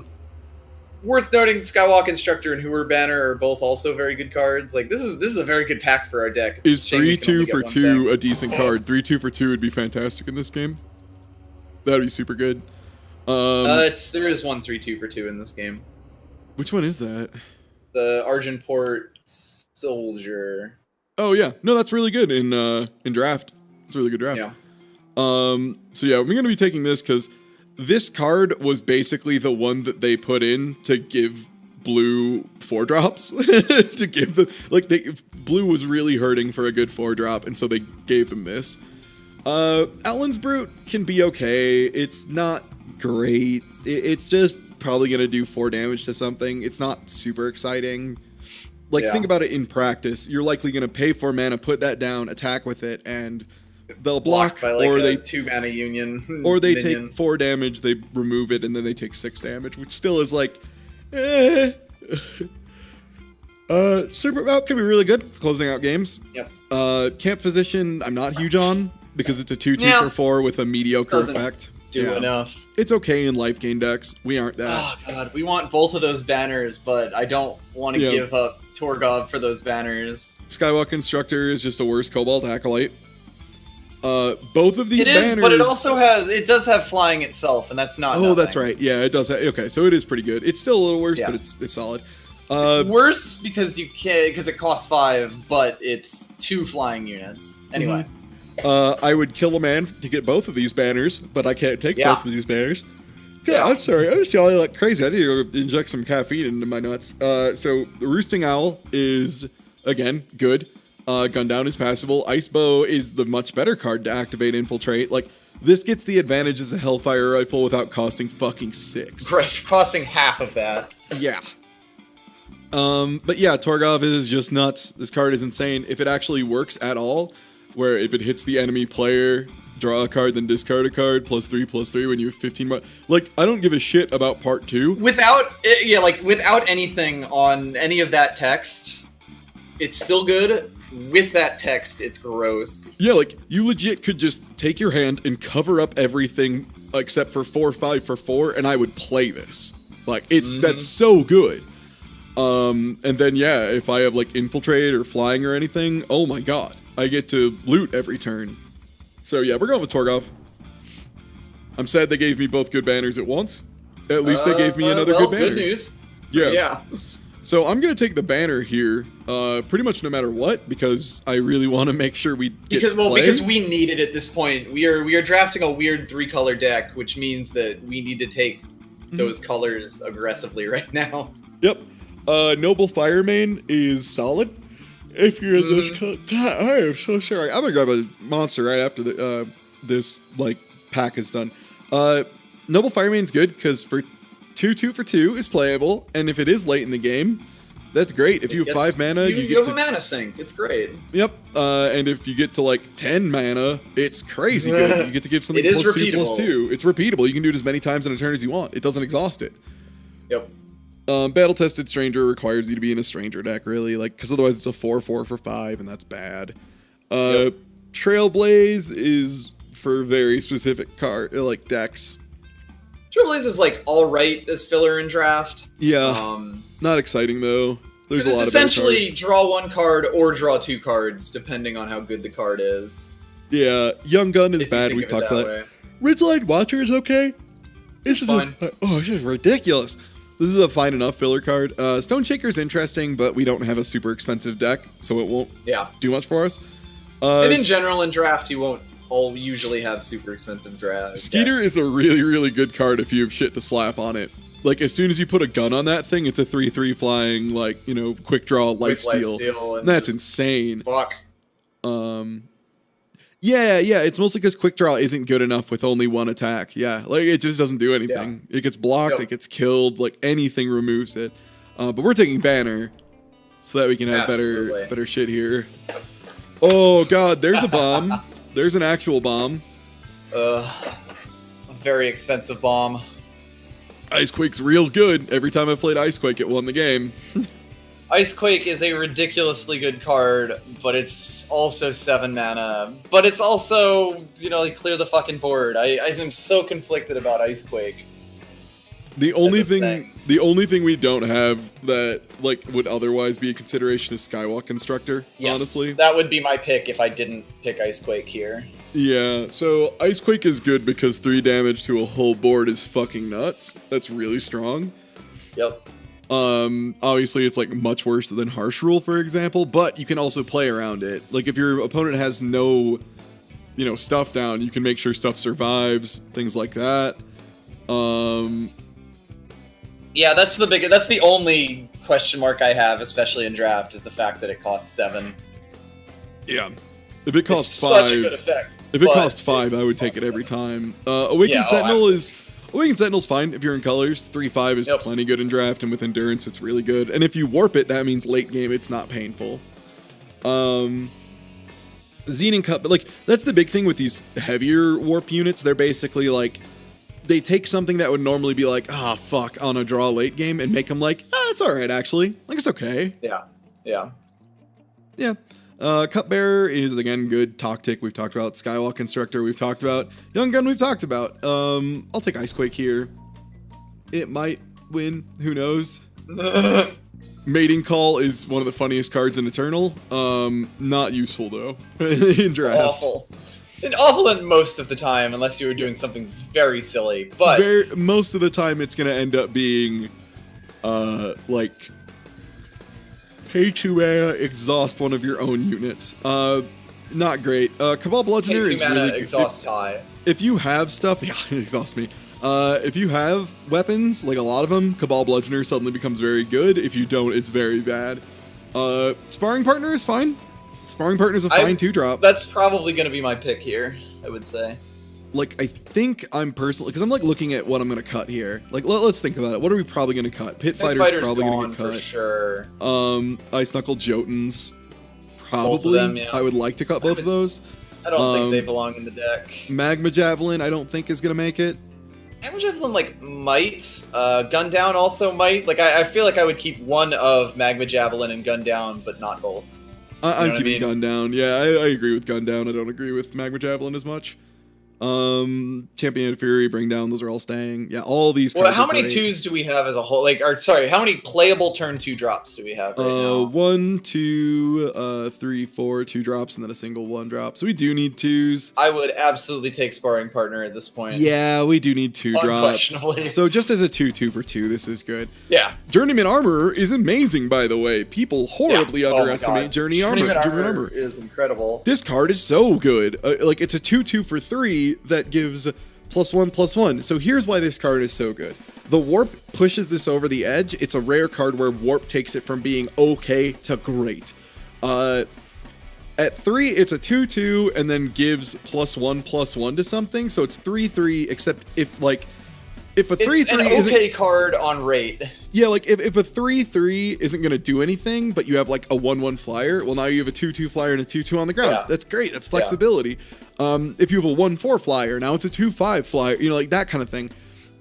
And if you see this card late game, you're like literally going to like stand up and start applauding at your screen because that's just, you don't have to draw it. It basically becomes 3 mana, 2/2, give something +1/+1, draw a card. Which is so fucking good late game. It's so good. So you definitely want that. Sparring Partner, we'll go ahead and grab. Another interesting quote-unquote pick. Yeah.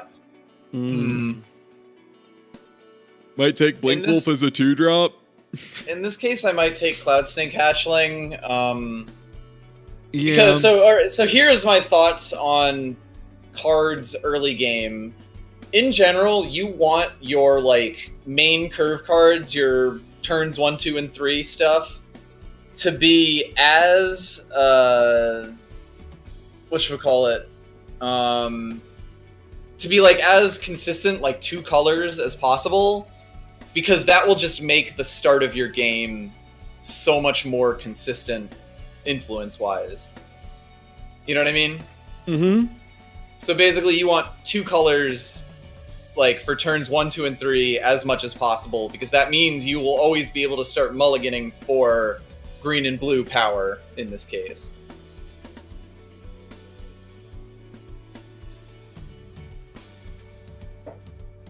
Doing a little moderation, but anyway, I think it's classic. I just wanted to explain, like, it's something that we've had to talk about for a while. Cloud Snake Hatchling, I agree with there. Ooh, this is an interesting one. Granite Ring, I'm not super keen on personally. I didn't realize Granite Ring was like everyone. It was like all your units, but that also sort of shows you what it's meant to do. You're supposed to have a lot of units out to actually get value out of it. Yeah, like if you have, if it's like a repeatable baby rally, that's real good.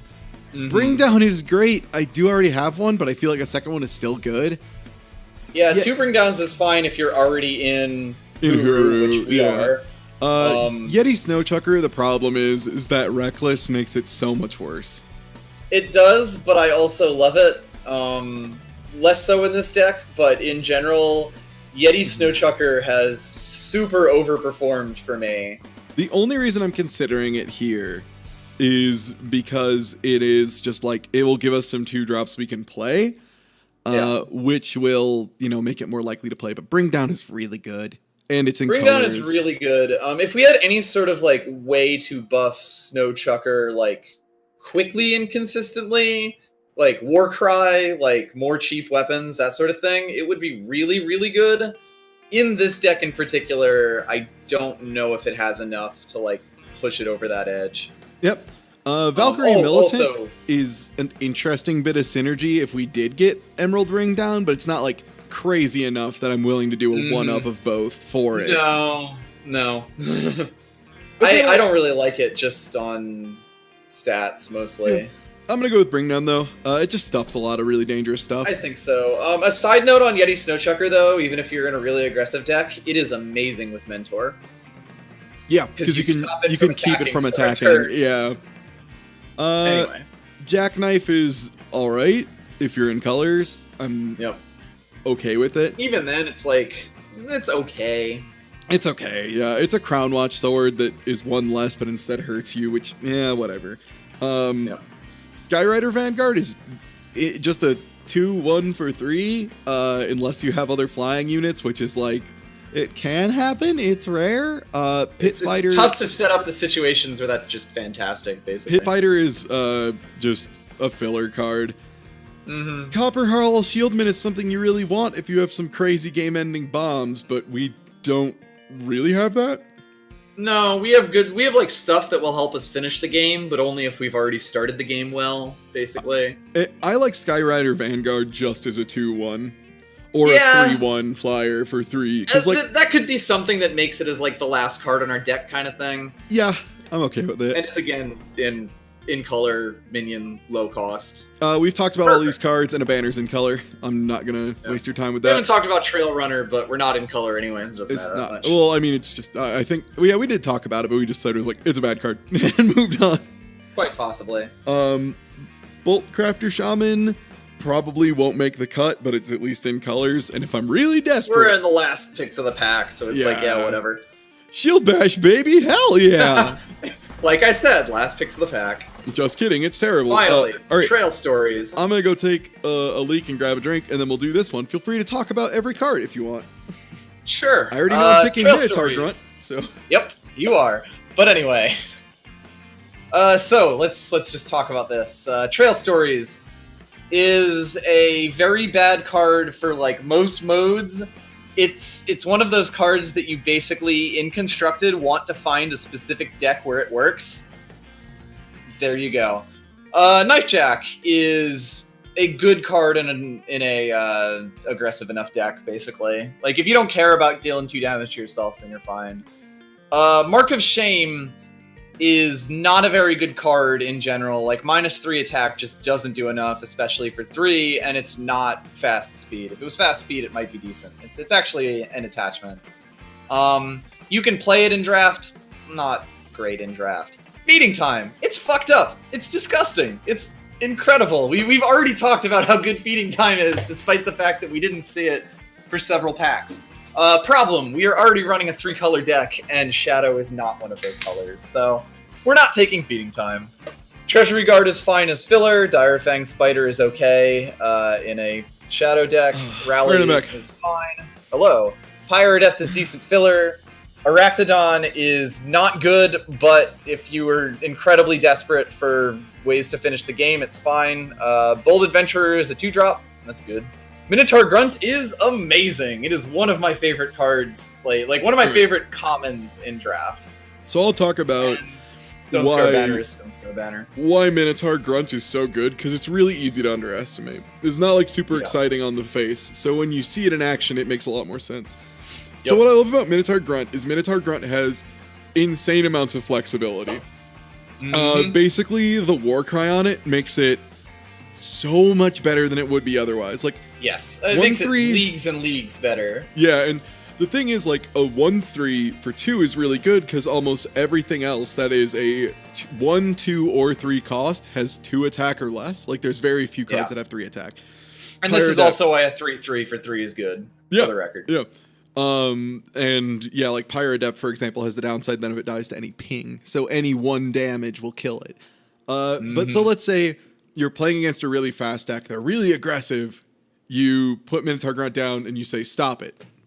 And then they have to stop it. Those Grenadins? No. Yeah, and let's say your opponent instead, you play this and your opponent hasn't played anything.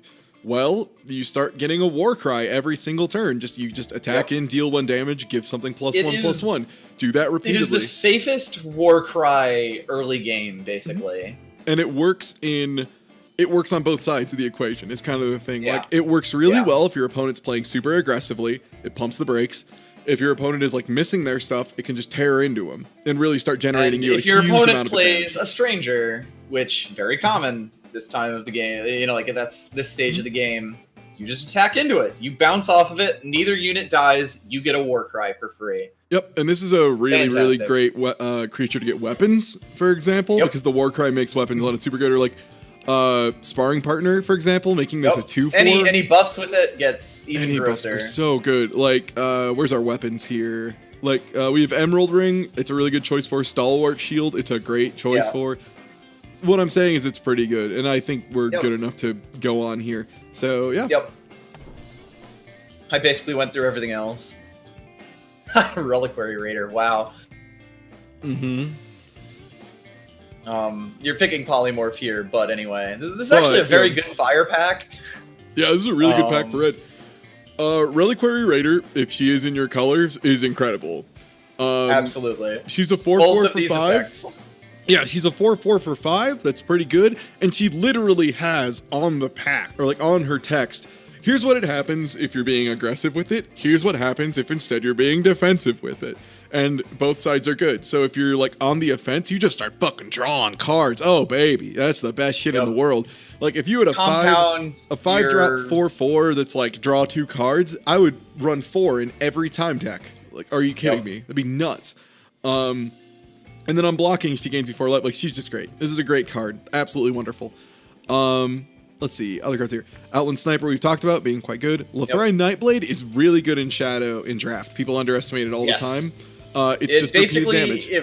If they don't have something that can like ping it away, then it's 2 damage every turn. And that's fantastic. Yep. Emerald Acolyte, again, we've talked about. Pyre Adept we've talked about. Which, God, look at all the fucking foils in this pack. Yeah, also, wow, Jesus. 3 foils in 1 pack. I didn't even notice. Water of Life, we've mentioned it's bad. Guerrilla Fighter is mediocre filler. I put it really low. Like, I think this card is really bad. Guerrilla Fighter is a card that if you are already in an aggressive deck, like if you're in a deck that wants to be attacking every single turn from 1 to 4, you can swing it, but you won't be super happy about it. It's a card you're never going to be glad to have played. And like the Warcry isn't relevant on this card because it's a 3/2. So it dies it's a 2 health minion. Easily. So the chances of you attacking in and getting to hit with this multiple times are a limit approaching 0. Tower Top Patrol is super fine. If you're in time, it's a great card. People underestimate this a lot. They're like, oh, it's a wall. You know, walls are bad. You always say walls are garbage. In general, yes. The thing is, this has multiple functionalities. This is a wall that can trade for tiny ones, like Grenadins and like 2-1s, all those 3-1s. With 1 health on the ground, you can safely trade with. All those 2-1s and 3-1s we've seen all die to Tower Top Patrol. It's really good for that. It shuts down a lot of really aggressive stuff. The other thing that's amazing about Tower Top Patrol, and sorry, I just punched my microphone shock mount because I'm so excited. Hell yeah. This is one of the best weapon holders in the game. Like, hands down. It's also a wall against flyers, so if your opponents put in like a 2-1 flyer or a 3-1 flyer, something like that, or even like a 3-3 flyer, you can just sit there and be like, no, stop it. Fucking knock it off. But yeah, any weapons, and she's so good right off the bat. Ornate Katana's great. This is a card I'm super excited to play. It's +2/+0 for 2 is bad, but it replaces itself. And like, yeah, cheap cycle and make a thing bigger. Yeah, Ornate Katana is great because what you have to realize is, like, mana or power later game, you have like 8 or 9 in a turn. Yo, you only get 1 card draw a turn always, unless you do something very special. Like, you have to make something happen, or else you draw 1 card per turn. So basically, you say you get 2 cards on that turn, which is really good. Ornate Katana is really easy to underestimate if you don't understand how good cycling is, and it's so good. Or the term for it in Magic, cycling means you discard it from your hand and then draw something instead. Like, you just say, I don't need this, so I'll pay a cheap cost to replace it. This effect is known as a cantrip. Cantrip is a term that's from Dungeons and Dragons for spells you could cast for free as many times as you wanted in a day. Basically, like, your non-spell slot spells. So that term is basically what we use in Magic to say you play it and it just doesn't take up your card draw per turn. So that's what the term cantrip means. And that sort of radiates out into all other card games. And cantrips it's such a good effect. Ticking Grenadin's bad unless you're in like a super fucking aggressive Unless you are deck. very aggressive. Like a deck that has a Ticking Grenadin and a Gorilla Fighter could potentially like do work, but we're not. We're not any of those things. So remember how Cerso's Meddling cost 6 and turned it into a 2/2? What if instead I took a card that was cost 3 and turned it into a 1/1? Just kidding, it's really good. That's Polymorph, baby. Yeah, Polymorph is incredible. It's fucked up good. So the best card in this pack is Awakened Student. 9 colors, but this might be the scariest 2-drop in all of Eternal. At least in common. Oh, in common for sure. So the reason this card is so scary is because it starts as a 2/2 for 2, which, as we've talked about, is okay. But the thing is, you play it on turn 3 because you play it for 2 and then play your power on that turn. It turns into a 3/3. And like Empower it's when you play your power cards. Empower is hard to get off late game, but early game you'll get it at least repeatedly, 4 turns or 5 turns. Over. And suddenly this 2-mana thing with no other investment is like a 6/6. Yeah, like it's at worst it's a 2/2 for 2, but it's almost always going to be a 3/3 for 2, which is so good. And then it'll be a 4/4 for 2, and then a 5/5 for 2, and then a 6/6 for 2. It is a 2-mana win condition. And you're like, cool, I play a silence on it. Well, I mean, it still keeps its stats because it's just counters it put on itself. What I'm saying is, this shit's scary as hell. If you see this across the table and you have a torch in your hand, you fucking torch it. Full stop. Every time. As soon as possible. Backlash we've talked about, but let's look at that foil art. Damn, that's sexy. Alright. Herald Song, another pretty dope foil. I think the set 2 foils are better, but I do like it. Synchronized Strike is a really good card. I wouldn't play it too super high. I don't even say it's a really good card, now that I think about it. It's pretty good time filler, basically. It will turn a losing trade into a winning trade, basically. Or an even trade into a winning trade. It's a fast any card spell that does that is going to be good. Yeah. And like it's a fast spell is why this is okay, and why that one Pack Hunter or whatever they gave +2/+2 till end of turn. The reason that one's so bad and this one's so good, first of all, it's 2 for +1/+1 instead of 6 for +2/+2. But you can play it in response to your opponent choosing who they block. Makes it way better. Devour is good if you have a lot of tokens. Like if we had a lot of little Grenadin drones and 1/1s and things that poop all over the place. Devour is really good then. Devour turns a bad card into a very good card.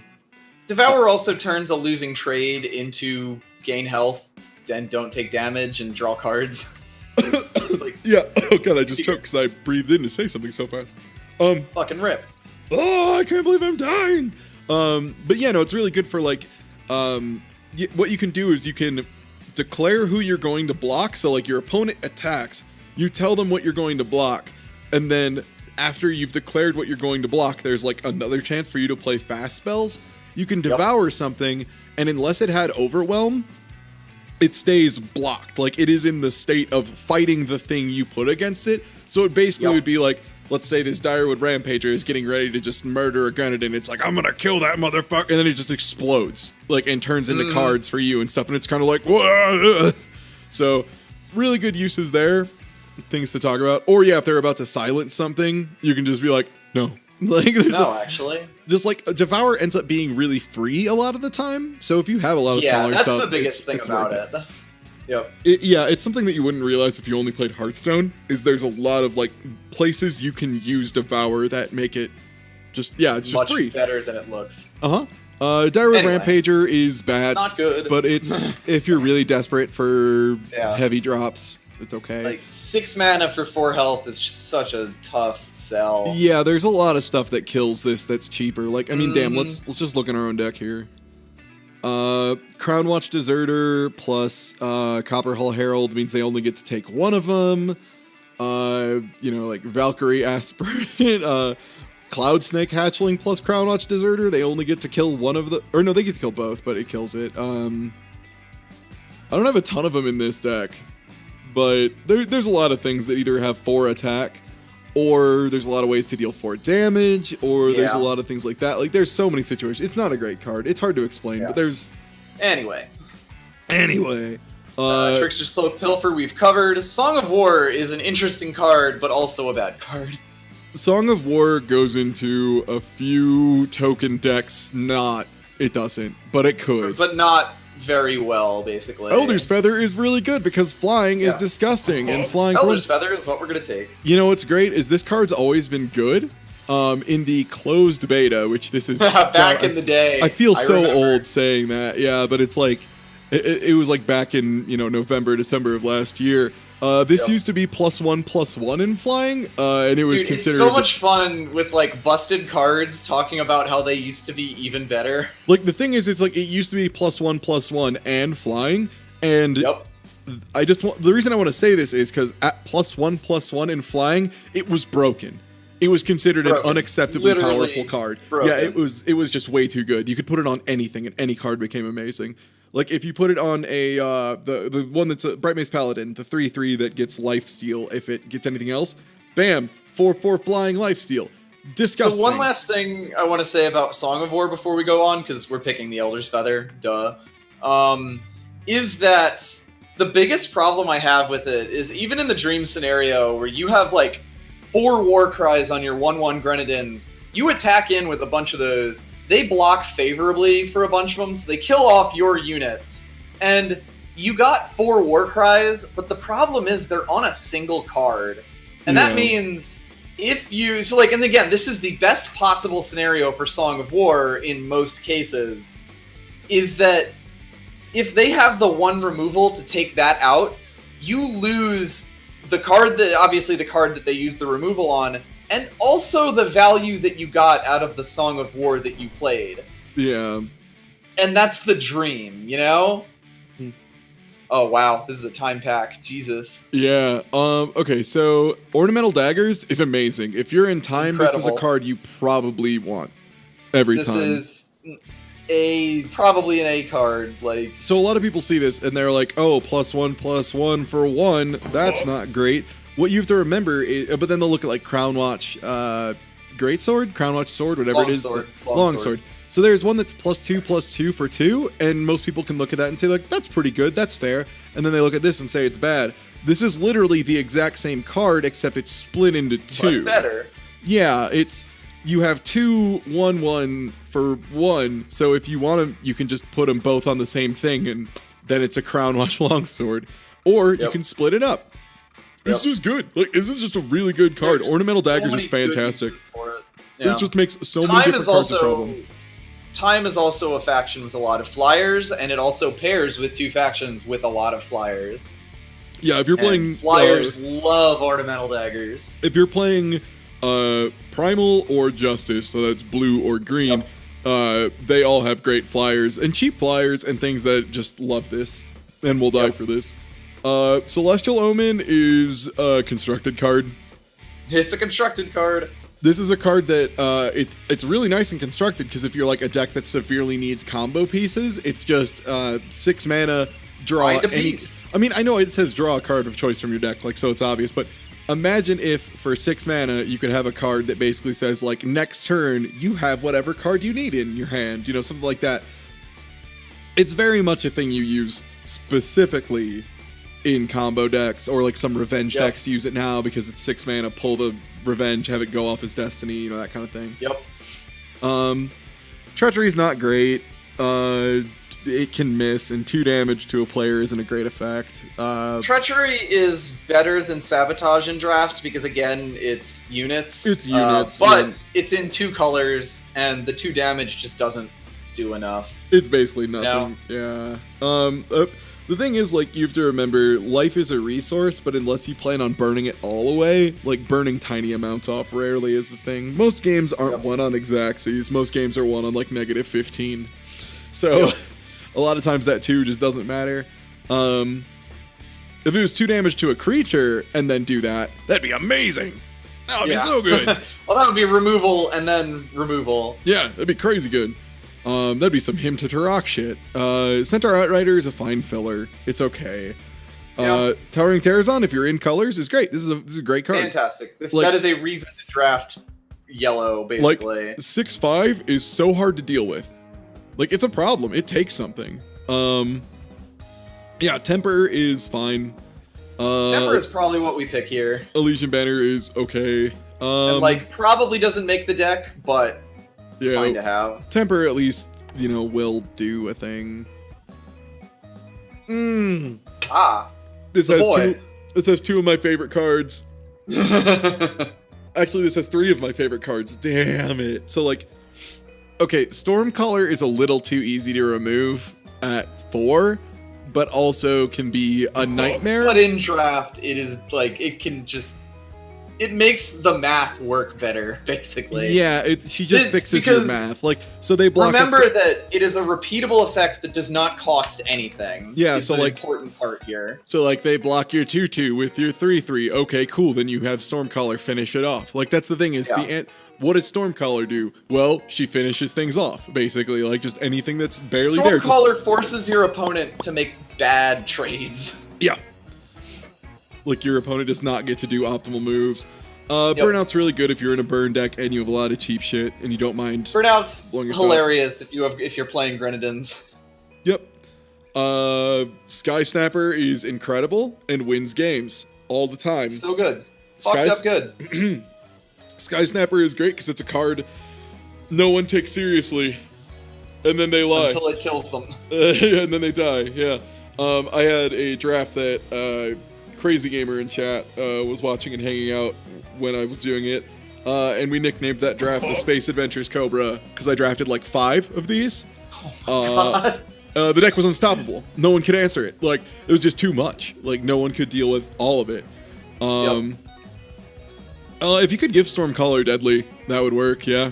Yeah, if you can give it a dagger to give it, or the or no, because I don't think she deals. Kind of thing. I don't know if she deals the damage. She does. Okay, yeah. Stormcaller does pick up Deadly. Yes, if you have that combo, it's fucked up. Anyway, Argenport Soldier. Argenport Soldier is a great 2-drop.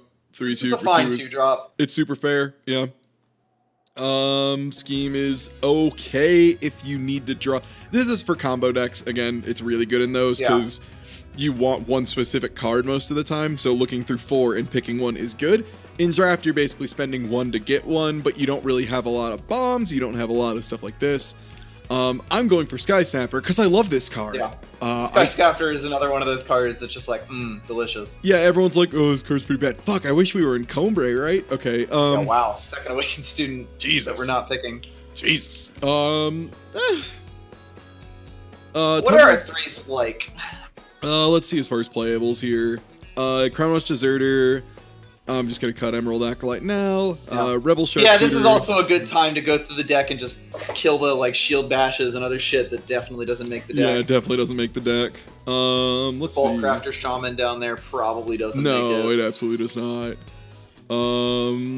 Icequake probably will end up getting cut based on the deck, which is depressing. Weird to say, but also, I mean, I cut a Death Strike from a deck today, so... Yeah.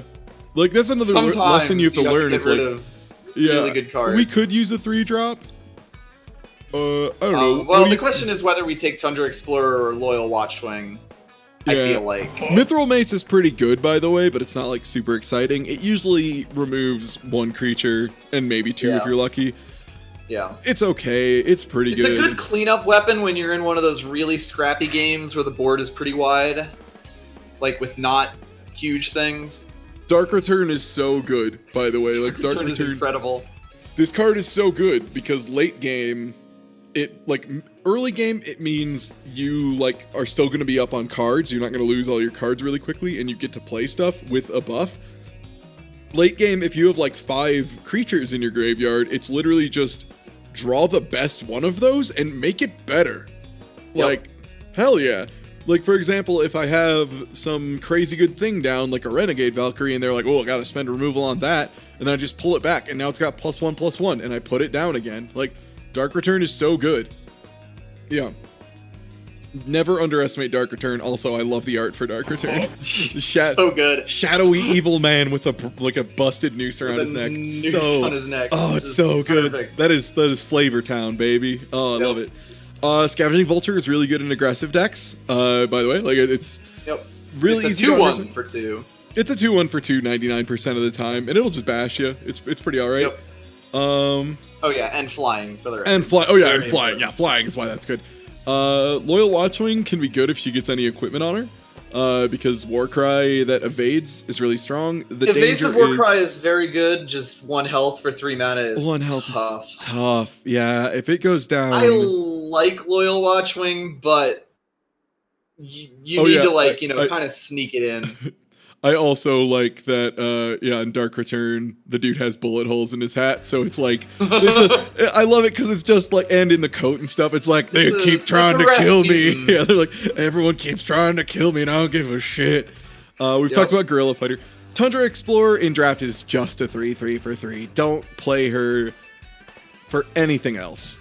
She's just not good in draft. 3/3 for 3 is perfectly fine. That's fair. If you get a cantrip off of it, it's disgusting. Don't play it with the expectation of pulling a card with it. So here's one thing that I like about Eternal, in particular, is they usually, if a card has a niche effect like this, make sure it's playable outside of that niche effect. Like, yeah, this actually used to be a much worse card. I don't remember what it's exact. I think it was a 2/2 for 2, so it was like an okay card. 3/3 for 3 is actually just like decent. It's decent. Like it wants to be attacking, so having 3 health for that is very good.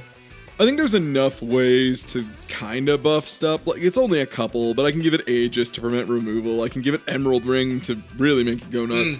Emerald Ring actually does help a lot. Sparring Partner also makes it a lot better.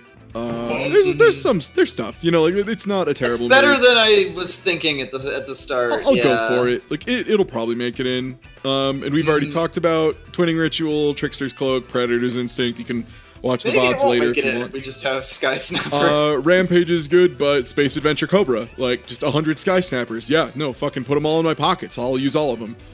Haunting Scream is amazing if you have things that use it. For example. I don't know, Dark Return maybe is okay. Yeah, so the important thing is the charge and flying. Even though the unit dies at the end of the turn, the charge and flying are permanent. So if you Dark Return the unit, it will have charge and flying, and it won't die at the end of the turn when you play it the next time. One of the nastiest, triple combos. Yeah.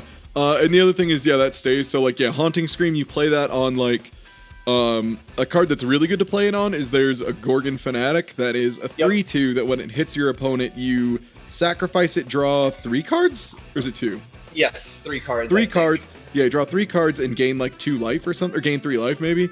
But then you Haunting Scream, pull it back for 2 mana, hit face, play it again, hit him because it's got charge and flying, smack him, sacrifice it again, draw 3 more cards, gain 3 more life, then you play Dark Return, pull it from your graveyard, put it on the table again. Oh, weird, it has charge and flying again. You fucking hit him with it again. You've drawn 9 cards. It's ridiculous. Like, it's so good. Haunting Scream in a deck that wants it is one of the best cards in the game. But Haunting Scream is an entire archetype just on its own, basically. There is an entire deck that's literally just called Haunting Scream because this card is that good when you build into it. But yeah, I think we take Dust of Brawler. Yeah, none of these are good. They're all bad. Yeah, Haunting Scream's situational. I guess another Renegade Valkyrie's fine. Sure. Minotaur Ambassador is a deck that demands you are playing a lot of Empower units. So the thing is, it's like, it's a 6 cost and it does give you 2 mana back. So like in a deck that wants to play very expensive things or a deck that wants you to play a lot of mana, he's pretty alright. In draft, you're not likely going to have that. The other thing is people are like, well, it helps with your mana. You're already at 6. Kind of if you are playing him, you're at 6. Your mana situation, you're doing okay. Is not. Yeah. If you have an Empower unit down, though, like if you have 2 Awakened students, that means you play him, and he gives +2/+2 to both. Yeah. Empower has some Combray has some pretty dope Empower. I wouldn't say it's their like main thing, but they have it pretty strong. It is sort of their unique mechanic in the same way, Warthus, Praxis, that sort of thing. Yeah, but so if you got something that's like Empower, draw a card, something like that. Like, there's a lot of neat things you can use this for, but in draft, it's not great. Yeah. And again, Bold Adventure, if you're in time, she's a fine 2-drop. Renegade Valkyrie is really good, though. And in colors, at least. Yes, it is. This is another pretty sad pack. Good. Yeah. Jotun Warrior is draft playable. Copper Hollow Crew is bad. Oni Striker is bad. Oni Striker is really bad because it's 5. And that's too darn expensive, and this charge doesn't do anything. The charge can with quick draw, but 5. Like, here's a neat thing that you need to learn pretty early on is how much each keyword is worth, and it's pretty hard to figure out. Charge is one of those, like, battle abilities that you have to balance so carefully. And I feel like the Eternal team's done a really good job, like the people at Direwolf Digital. I know I probably sound like I jerk them off a lot. It's because I like their game. Sorry. But they've done a really good job because, like, if charge is too cheap, it makes a certain type of deck way too strong, and it's hard to respond to. Also, Satatuki is talking in chat about, didn't this card used to cost 2? No. What happened was, there was another card called, I believe, Blazing Renegade. This was Blazing Renegade, yeah. This card used to be Blazing Renegade. Like, 5 mana, 3/2 charge quick draw was Blazing Renegade. Oni Striker was basically what Blazing Renegade then became. They switched the 2 cards, basically. Yeah, they just decided that flavor-wise, the big buff Oni lady with the huge sword made more sense, as opposed to the very fast little Renegade. Which I think is cool, by the way. Like, that's something they just do that shit. I don't think of it. I don't think there's any other card game that would be like, I think the flavor makes more sense if we switch these 2 cards, which is cute. And like, the thing is, it is still bad even with the skills because quick draw is really good on offense. Charge, you need to have a lot of attack before charge is worth it, and even then, charge plus quick draw is like decent. This is something that you could put in a draft deck, but I wouldn't feel great about it. It just trades so badly. Like, there's so many times that you would put her down, attack, and then your opponent just blocks it with like a 3/5 or a 3/4 they put down quite a while ago. Yeah.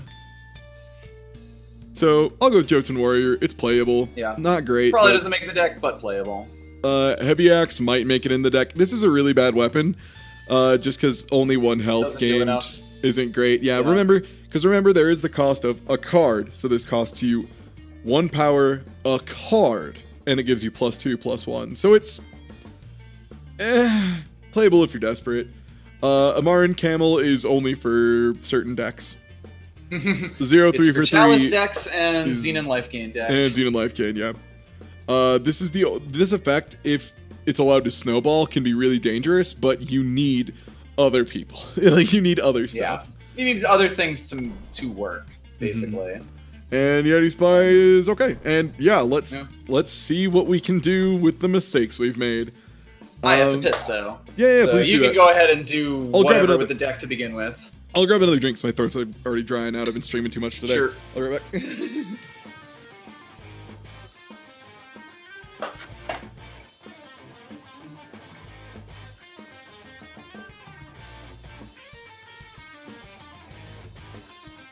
Okay. By the way, when I said I'm streaming too much today, I meant today, yesterday, the day before that, because I also have been guesting on a lot of Smite streams. A really good friend of mine and another member of Pit Crew, who you also should follow. By the way, I haven't done that yet so far. I've been really bad about remembering to plug my stuff. If you aren't already following here, please do. Click the little heart. Above the stream, there's a heart. You can click it. It says, do you want a notification? You can be honest with yourself, or you can be honest with the world and say, yes, you want it. But more importantly, it's free for you. It helps me out. I really appreciate it. Every follow helps. Speaking of Smite, how's it going, motherfucker? We're doing cards. Right on time. Destroy. Nice. Thank you for the bomb host, Smite, my dude. And yeah, if you aren't already following, please do. If you really like what you see, feel free to subscribe. I have a bunch of stupid prize stuff I do for subs. We're currently way above all of them, so I'm catching up. But yeah, thank y'all for hanging out. If you aren't already following Smite as well, there's a little thing that says Pit Crew under my stream. If you click that, it's a list of streamers who are all really good. I don't always play cards. I do a ton of shit. I am super a variety streamer. But yeah, let's make the donuts here. So the thing I noticed first about our deck is, hey, our 1s and 2s are pretty flush. Like, we have a pretty good amount of them. Mm-hmm. A really common question for new players is always, how many sigils or how much like power do I put in my deck? And the answer is 17 or 18, 99% of the time, and 16 once in a blue moon. If you have Seek Powers or Amber Acolytes, you can like hang out. Cheap fixing, basically. There's cheap fixing for that, and then you can kind of fiddle with it. For beginning player, 17 or 18. Every time. In general, yeah. Yeah, you really want to be at 17 or 18. I play a lot of 16 power decks, but usually with other things that like replace power. You need fixing to do that. Yeah, for sure. It's something that you gain a feel for as you play more. I might go 18 in this one just because we're 3 colors and we don't have a ton of fixing. We do actually. We have decent strangers, and we do have the 2 banners, which will help us a lot. Mm-hmm. Because the nice thing is both the strangers that we grabbed are colors that we need. Yep. The double nice thing is that red is basically going to be our splash, and both strangers and both banners have red, which basically means we can play like 1 red sigil in this deck, maybe 2, and probably be okay. Yeah, especially because like let's look through. Let's cut, and since we're agreeing red is going to be the splash, let's prioritize cutting red. Absolutely. Heavy Axe. This is also how you do stuff like this. Yeah, Heavy Axe, man. Yeah, like, remember, too, a thing that's important is think about what your deck's goals are and how your deck wins. In this case, our deck wins by just staying consistent and then playing enough flyers to just bonk them over the top. And then, like, doing little tricks here and there to make our flyers either better or a little bit stronger. In general, we want to just be getting as much damage over the top for everybody. Yeah, we wouldn't want 16 power because we have too many heavy units. Just no way. Too many heavy units and too much, like, tricolor stuff. Mm-hmm. I think I'm going to cut Temper.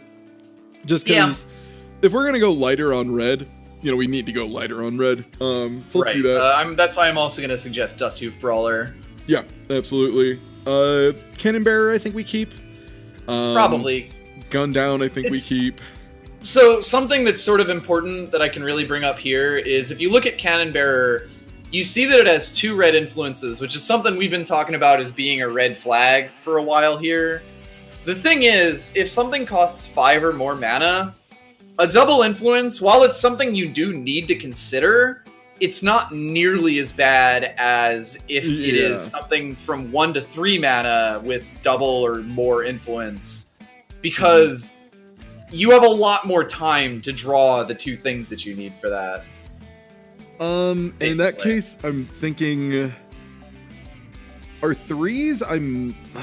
I kind of want to. You're very heavy on 3s. Yeah, and like Skyrider Vanguard does not make this deck. Yeah, I agree. We have 2 Sky Snappers that are like better versions of that, and I don't really care about that spark that much. Well, I mean, this is strictly better if you do hit them first, because then it's a 3/1 flyer without Reckless. It is, but I don't know, maybe. I like it in this deck just because we have enough flyers. That's fair. There is a decent amount of flying in this deck. Like, if it hits Skycrag Wyvark, if it hits Sky Snapper, which we have 2 of, if it hits itself, if it hits Loyal Watchwing, if it hits Cloud Snake Hatchling, like, there's enough synergy that I think it's worth our time to include.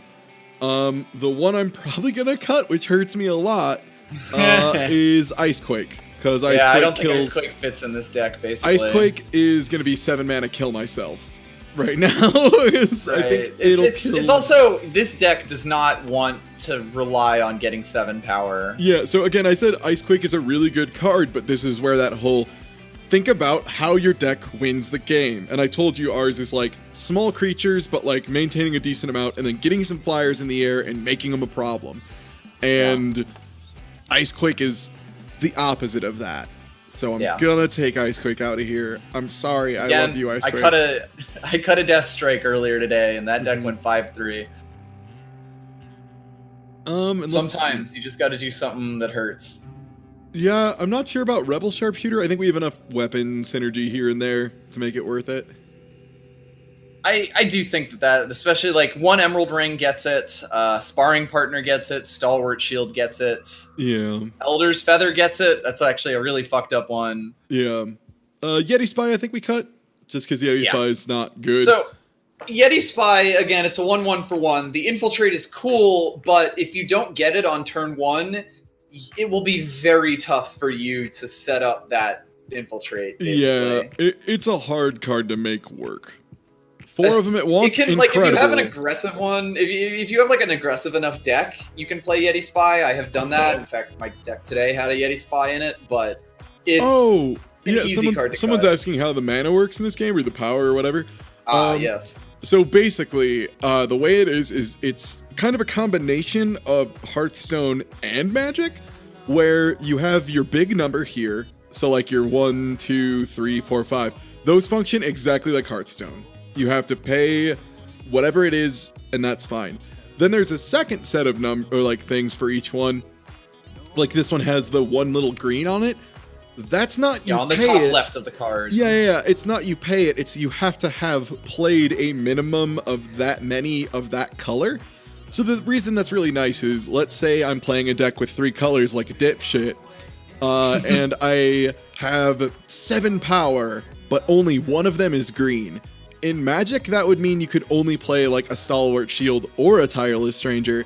In this, since all it's saying is, do you have 1 green, I could play both of them. Because the answer is yes. It would be, can you pay 4? Do you have 1 green? Yes. Do you have 3? Do you have 1 green? Can you pay 3? Yes. So you could get both. It's a lot more obvious in action. It makes a lot of sense. And that's why strangers like this are good, because they help you clear that minimum. They make it so you clear those bars easier, but they don't give you like an extra power to cast stuff faster. They don't ramp you. They just make it better. Yeah. They fix your power, basically. Yep. Okay, so let's continue our cuts. We need to get down to, I'm thinking 28, so that we get 17. 17 power seems fine to me in this deck, Yeah, so let's... Because I think we are very aggressive as a deck, and the 18 power would be too much for what we're trying to do here.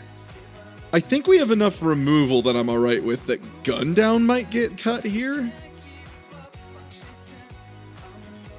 Probably. What's our removal right now? So we got the Finest Hour, we have Torch, we have 2 Bring Downs. Torch, we have 2 Bring Downs, we have Dragon Breath, and Fuck Gundown.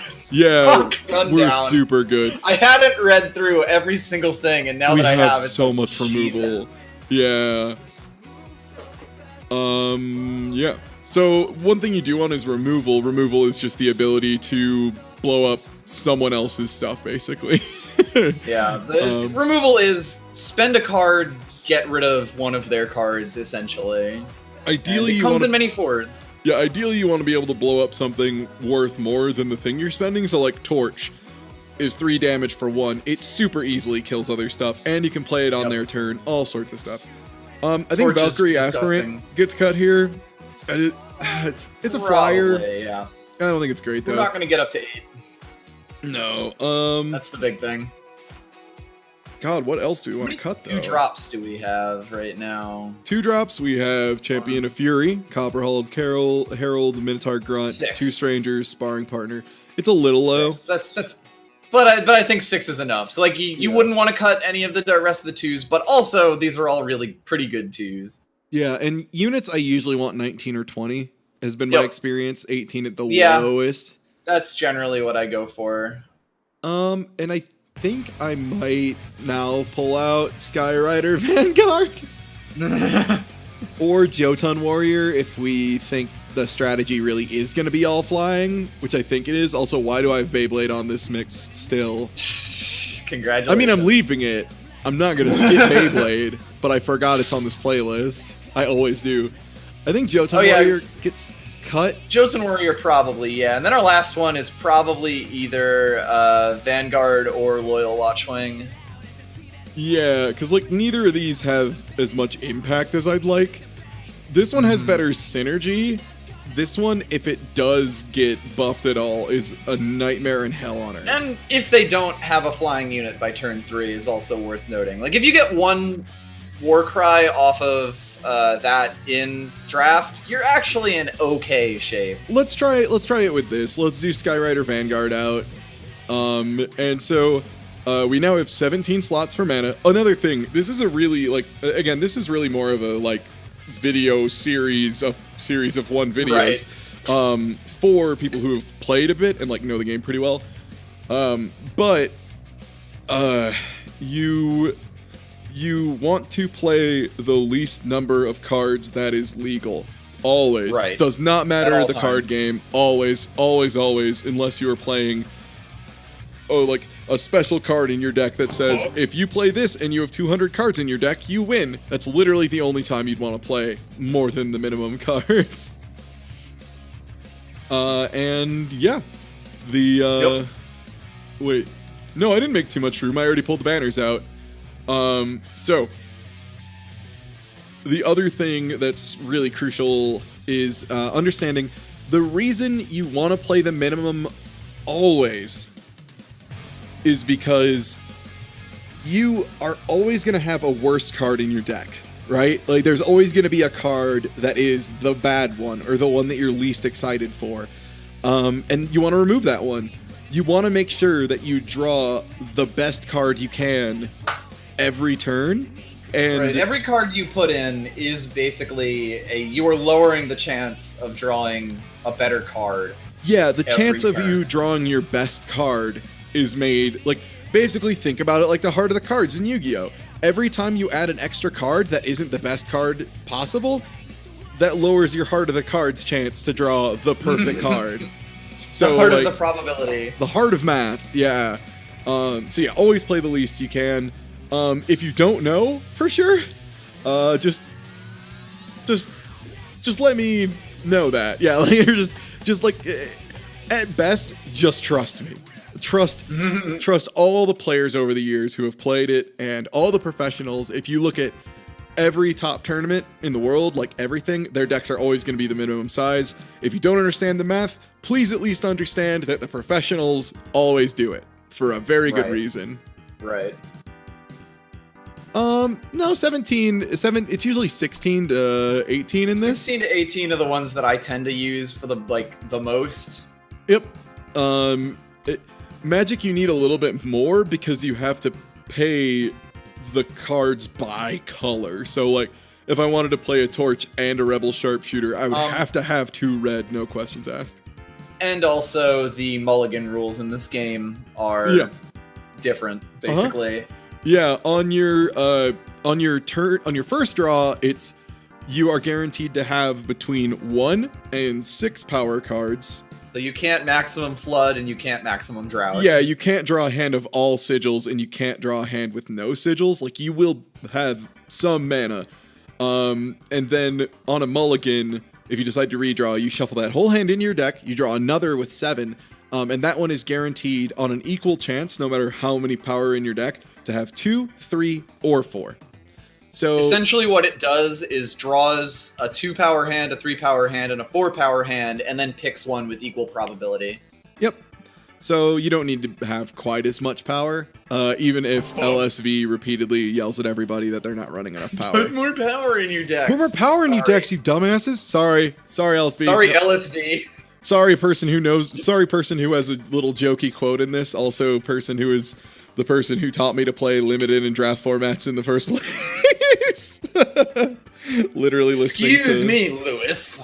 Yeah, how about you go make some more of your famous guacamole, jerk? No, LSV's fucking genius, but also he does the, what is it, Limited Resources, I think is the name of the podcast that I used to listen to learn Magic Limited Better Good.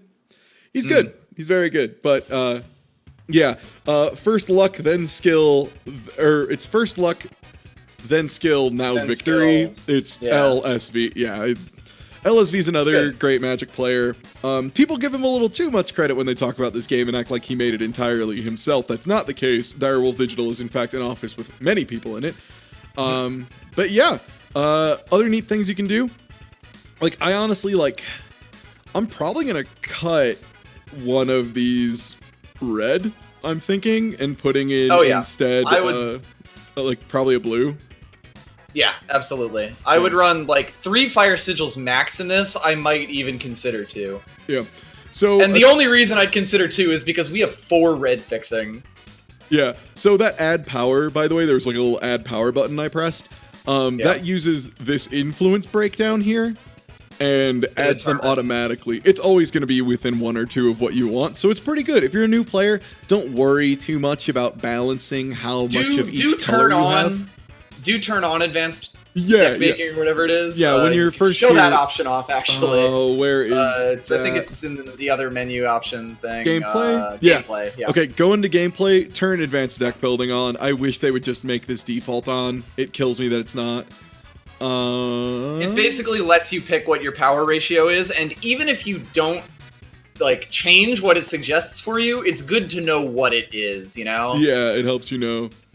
Yeah, and so another thing that's nice is once you check your card, you can just see, like, okay, that's my first draw. Very important so to I check would sample hands. Shuffle that back. Yep. And let's see what we get. Okay, that's a turn 1 playable and a turn 2 if I'm desperate. Not great, but that's life. Not a great hand. But yeah, you basically initial draw. If you like it, do another initial draw. If you don't like it, redraw. Mm-hmm. I usually have some playable units. This seems okay. This is good. This is completely playable because you have your red. Yeah, it's a little inconsistent. I usually do, like, I don't know, enough hands until I feel like it's decent, which can be like 5 to 10 a lot of the time. And just, like, it's something that you have to do yourself to develop an intuition for, like, okay, this is good. Yeah, don't expect to go into your first draft and get anything but 0-3. Like, I'll be real with you. Your first draft, if you don't go 0-3, you're doing amazing. If you get 1 win in your first draft, even after following all these rules, that's really good. Like, draft is hard. It takes a lot of practice to, like, understand. The other day, Brian Kibler, who again is like a Magic the Gathering Hall of Fame person and a consultant on Eternal, did a stream. And he just went 0-3 on a draft. He just had some rough cards and had some rough draws, and it happens. But we're not going to go 0-3. We're going to go 7-0, bitch. Hell yeah, let's do it. We're probably not going to, but, you know. For the record, I think Geop canceled tonight, so I think I'm just in. Oh, nice.